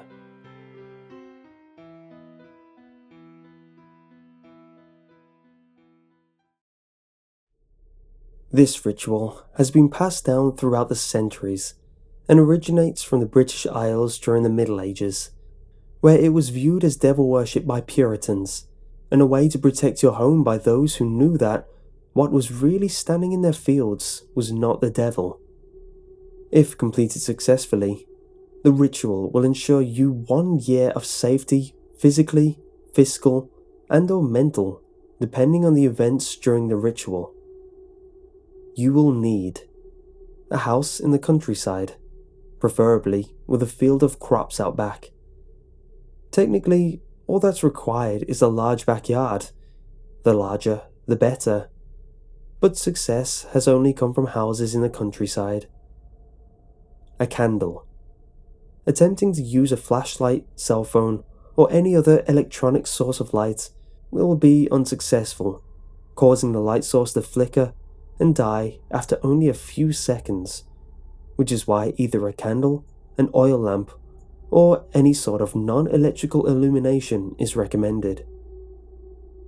A crucifix. I'll explain why later. A watch or clock to carry around with you. Again, cell phones will not work during the ritual. To begin the ritual, make sure it is late enough for no one around to be outside, and make sure that the sun has set. The being the ritual is based around will not appear if any other than the summoner is around to detect its presence. The earliest successful summon was at 9 o'clock. Light your candle. Go out into your yard and whisper 7 times. But who will scare the crows away while facing the house? On the 7th whisper, you should hear from behind you. That's not your biggest problem. Walk back to the house without looking back. As soon as you reach the house, get inside and close the door. Now, the ritual begins. Everything in your house that can open has. Take your crucifix into a room with only one door. Close the door and leave it there. That will be your safe room in the case the ritual goes wrong. Make sure all the doors, cupboards, cabinets, and whatever else that can open is closed in there. If he gets into your safe room, you are doomed. Your goal is to close everything that is opened before your watch reaches midnight. This sounds easy in description, but think about it. Every bag, every door, every window, every container in your house has just opened. The challenge isn't closing them all, it's remembering them all. As you make your way through your darkened house, you will notice that, out of the corner of your eye, you will be able to see a man, dressed in simple farmer's clothes. His skin is ash grey. Don't look at him, and whatever you do, don't look directly into his eyes. But don't be afraid of him. This is not the man in the fields. He is merely a herald, a referee of sorts, to make sure that you're closing every container. He will be following you, but will not get in your way. Make sure to not look out into your backyard. If you do, you will notice that there is a scarecrow that wasn't there. Its head is a cow skull, and its limbs are impossibly long versions of a human being's arms and legs. While the skin on its arms and legs is pale, they are not skeletal. The only thing that is missing is a head. If you fail the ritual, or do not reach your safe room in time, he will take yours. The reason I was telling you not to look out at the backyard is that you will notice this scarecrow, and he also will notice you. He will then begin to get off his post. This is the man in the fields. If you don't look at the backyard, don't see the post and the scarecrow, you will have until midnight to complete the ritual. If you are 100% sure that everything in your house that can open has closed, make your way to your bed and go to sleep. For exactly 1 year, you will have complete and total safety in everything you do, depending on when you start the ritual. If you start at 3 hours from midnight, you will only be completely physically safe. A lot of people have used this to elongate their lives past where they would normally end. People like cancer patients and the elderly. If you started 2 hours from midnight, you will not only be physically safe, but financially safe for a year. You could quit your job and still never have a need for money. Either you win the lottery or people just feel compelled to give you things for free. However, you will need to set up a plan for the end of the year, as your safety will wear off then, and you will lose all the money you have won. Make sure to either set up a business or make some smart investments. If you started the ritual 1 hour from midnight and somehow managed to finish it, highly unlikely, you will be completely and totally safe for 1 year.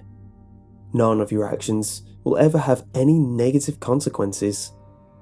I tell you not to do anything immoral, but if you're going to go through your entire house in 1 hour and somehow manage to close all the boxes, doors, windows, cupboards, bags, cabinets and drawers, then you can do whatever the hell you want. If you did look out at the backyard, if you saw the man in the field, you will not get any of this, not even if you finish the ritual. If you looked out at the backyard, the man in the field will get down off his scarecrow post. He will look at you. He will begin sprinting. You have a minute at most to get to your safe room. Run inside and lock it tight, and double check to see if everything is closed inside. You do not want him getting in. You will have to endure him scratching and clawing at the door, shrieking threats and promises of mercy if you open the door. Whatever he says or does, do not open the door. There is no circumstance in which you should leave your safe room to confront the man in the fields. Good luck, and stay safe.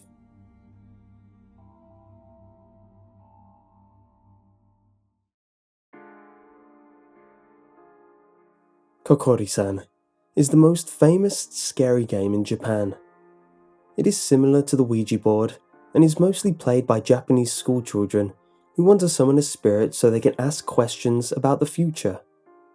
Korisan is Japan's answer to the Ouija board, and it has been played in schoolrooms across the country for years. The game became so widespread in Japan that it sparked several hysterias in the media, and many schools officially banned students from playing Korisan. Using a Ouija board can be dangerous because it can accidentally summon demons or open people up to the possibility of being possessed. Korisan is much less dangerous since the spirit who is summoned is a trickster spirit from the Shinto religion. Korisan is the name of the spirit who is being summoned during the game and provides the answers. It is an animal spirit that is a mixture between fox, a dog, and a raccoon. Kok equals kitsune or fox, Ku is an inu or dog, and Ri is tanuki, the raccoon. The fox can either be a trickster or a teacher. The dog is loyal and protecting, and the raccoon is full of mischief, but also a bringer of good luck. All of these qualities are combined in Korisan. Young people ask many questions like, Korisan, who loves me? Or, Korisan, will I become rich and famous? But just remember that there are some questions you are better off not knowing the answer to. To play Korisan, you need at least 2 people, a sheet of paper, a pen, and a coin. Take a blank sheet of paper and draw a tori, a traditional Japanese gate, at the top in red ink. Write yes and no on either side of the tori. Beneath this, write 1 row of numbers from 0 to 9 and 3 rows of letters from A to Z. Open a window or a door so that Korisan will be able to enter the room. The tori represents the gateway to a Shinto shrine, and the spirit will enter and exit through it. Place a coin on the red tori. Each person should put their index finger on the coin. Call the spirit by saying, Korisan, Korisan. If you're here, please move this coin. You can ask Korisan whatever questions you like. It will move the coin to spell out the answer. To end the game, You must ask Korisan to leave by saying, "Korisan, Korisan, please return home." The coin will move to yes, and then come to a rest on the red tori. When you are certain Korisan is left, you must destroy the paper. Either tear it to pieces or burn it. You must also spend the coin you used before the end of the day. And a final warning, Korisan is not dangerous, and it is a much safer alternative to the Ouija board. However, we still don't recommend that you play it. Many people can become upset and depressed if they receive answers they do not like. Also, always remember that Korisan is a trickster spirit, and can easily lie to you.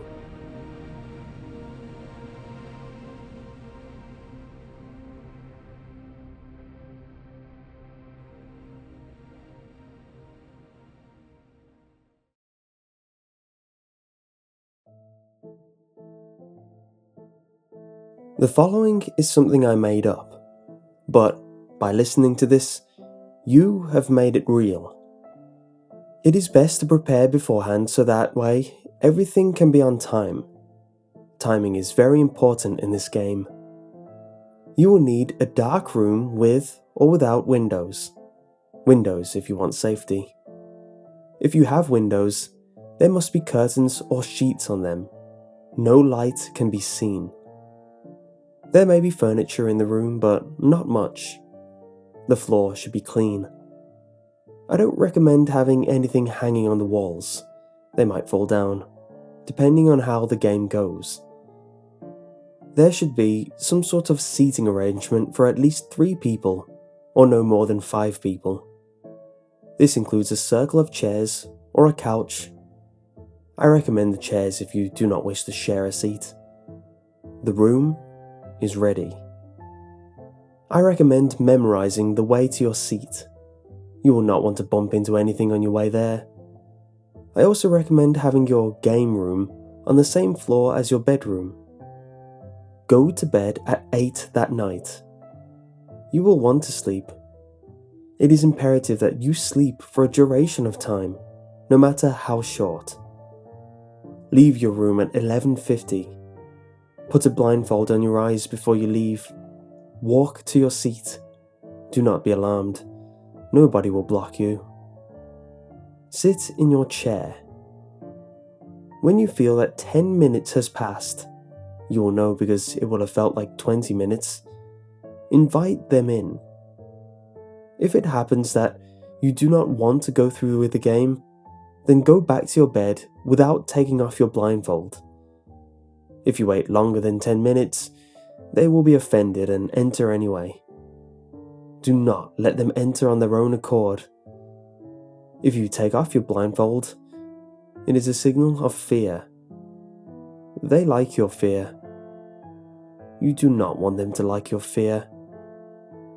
If it happens that you want to play, say calmly but firmly, "Come in and be obedient." They will come in. They are your guests. They are yours to entertain, so be polite. Be mindful of your manners and do not remove your blindfold. You do not want to see them. Be very specific of what you want them to do. They will do exactly what you do and do not tell them to. Before anything else, tell them your rules. You are their host, and they will not disobey you. Be specific. Tell them how you expect them to act. Tell them if they are or are not allowed to touch you. Tell them what they can and cannot touch in the room. Tell them where they can go.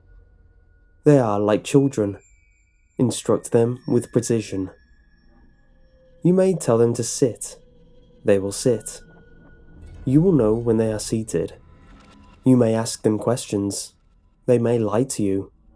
You will not know when they are lying. You may ask them to knock on the walls. They will knock.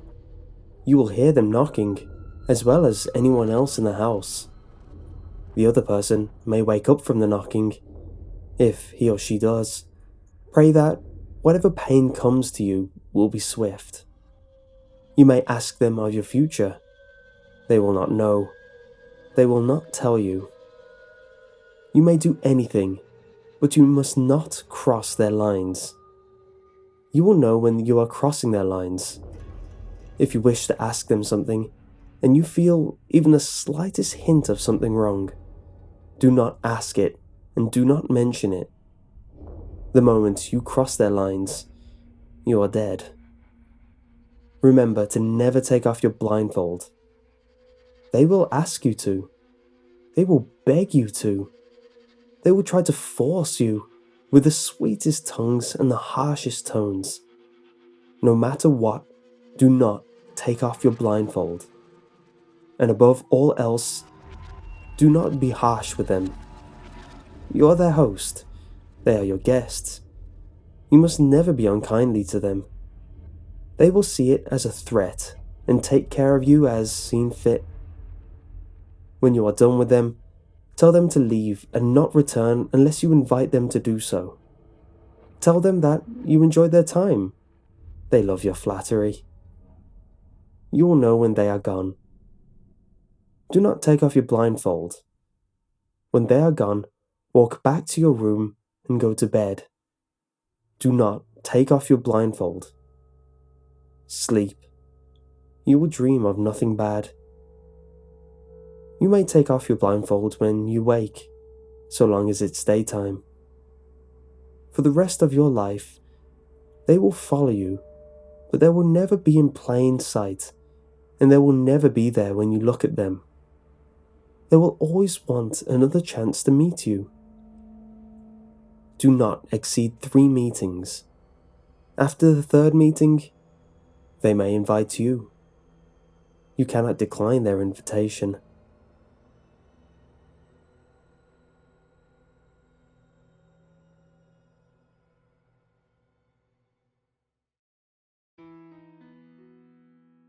There are stories about a certain kind of hitchhiker.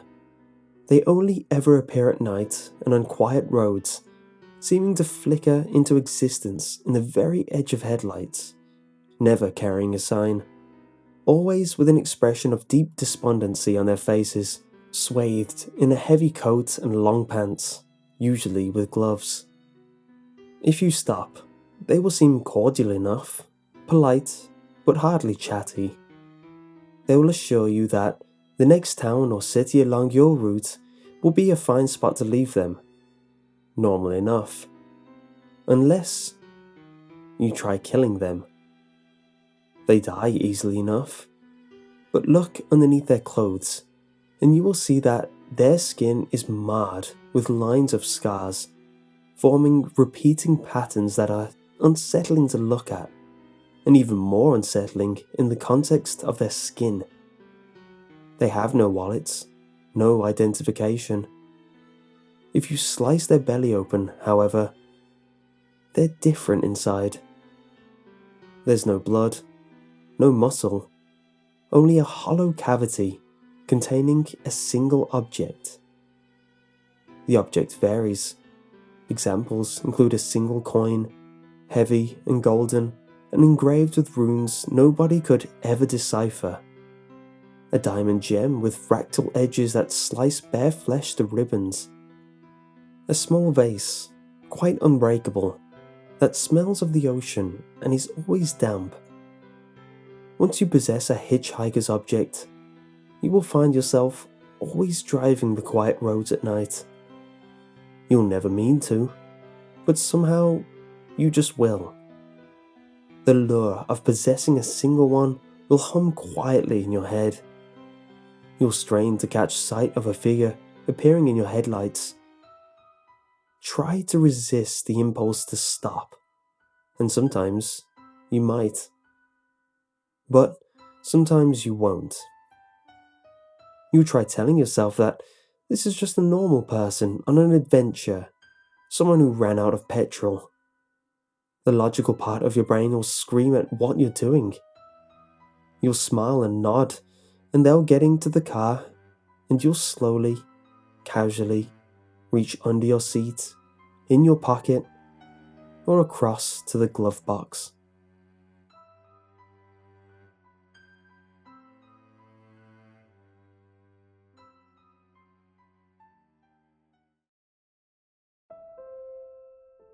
I'll catch Susan smiling at me for no reason. This has happened more than once.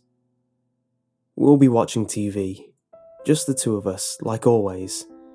Then, I'll notice with the corner of my eye that she's got her eyes at me, not at the TV.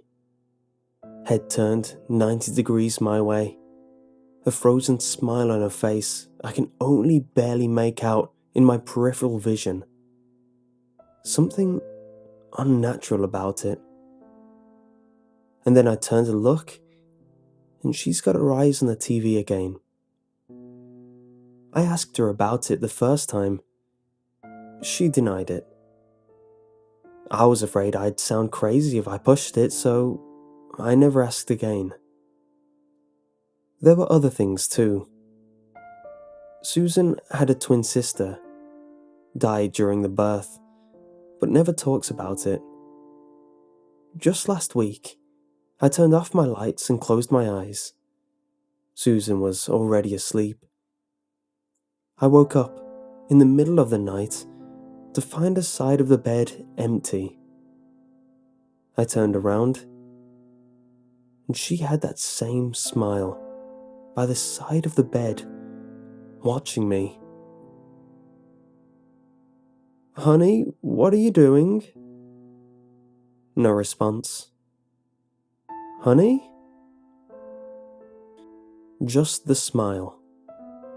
She made her way around the bed and nested herself under the blanket like it was nothing. "How long were you standing there?" I asked. She didn't answer. But her side of the bed was cold, and the carpet was sunken in the shape of her feet where she was standing. It didn't start out this crazy. For a long time, I tried to convince myself it was all in my head. But it wasn't. She was not Susan. I started doing these little tests. That's how I made sure. I'd put movies we've already watched on TV, just to see if she'd say anything. Started telling her stories that I told her already. She'd smile, never call me up on it. I asked her, point blank one day. I got home and she was eating fish. Susan never eats fish. Susan hates fish. "Salmon?" I asked. "Tilapia," she responded. I sat on the table across from her. She smiled. "I was talking to Principal Dawson about Sarah today," I said. "Sarah?" "Yes, our daughter, Sarah." She chuckled. "Right, what did he say?" "Susan, our daughter's name is Camille." She stopped the fork halfway into her mouth and rose her eyes at me. Slowly set it back on the plate. "Who are you?" I asked. "I'm going to bed," she said, getting up. I slept in the guest room that night, with the door locked. I ran away the next day, took Camille with me. We spent the night at the Best Western, close to Needles. "Where's Mommy?" Camille asked, just before bed. "I don't know, honey, but if you hear anything, any sound at all, you wake me up, okay?" "Okay." I dreamt of a woman, just like Suzanne that night. A woman that wanted the life of her sister, the life she didn't get. Camille woke me up in the morning. She was eating a cupcake. "Did you take that out of the minibar?" "No, Mommy gave it me." I paused. "Mommy was here?" Camille nodded. "Yeah, she was standing right there by the bed. She was there for a really long time." Why didn't you wake me up, Camille? I was going to, but then Mummy went like this. Camille put a finger over her lips and went, shh. I looked down. The carpet was sunken where Camille said Susan had been. It's okay, Daddy. She was smiling. The following night, we were almost out of state, at a bed and breakfast by the border. I turned off the lights, tucked Camille in, and waited, sitting in the armchair in silence. I knew she would come. It was dead quiet, and I was dozing off when I heard the hinges creaking. I opened my eyes and waited. The door came open in slow motion. She came in, no sound but the door, walked to the side of Camille's bed, that smile on her face. I got up. I went behind her. She couldn't see me. Her eyes locked on Camille. Come on, honey. We're going home, she whispered. She didn't look back. She never even saw the knife when I plunged it in. The lawyer later would tell me I was awarded no bail, and I'd have to wait for trial at the mental institution. Capgras syndrome, he said. It's a delusional misidentification syndrome, not unlike Frigoli, a disorder in which the person holds the delusion that a friend, spouse, parent, or family member has been replaced by an identical-looking impostor. I told him I was protecting my daughter. I told him that woman wasn't Susan. Still, the newspapers all read, successful LA engineer kidnaps daughter, murders wife. It wasn't Susan, I said to him, again and again. It wasn't Susan. He said I was looking at 25 to life, but the insanity plea might still come through. They locked me in last night. My first night at the mental institution. Camille is with local services, they say. My room is covered in cushion material from wall to ceiling. A padded cell, they call it. So I won't hurt myself. Took me a couple of pills to fall asleep. Something woke me up minutes before dawn. By the time I opened my eyes, it was dead quiet. I went to the door and peeked through the little window. The corridor was deserted. I looked back. Just by my bed, the cushions covering the floor were sunken in the shape of 2 feet.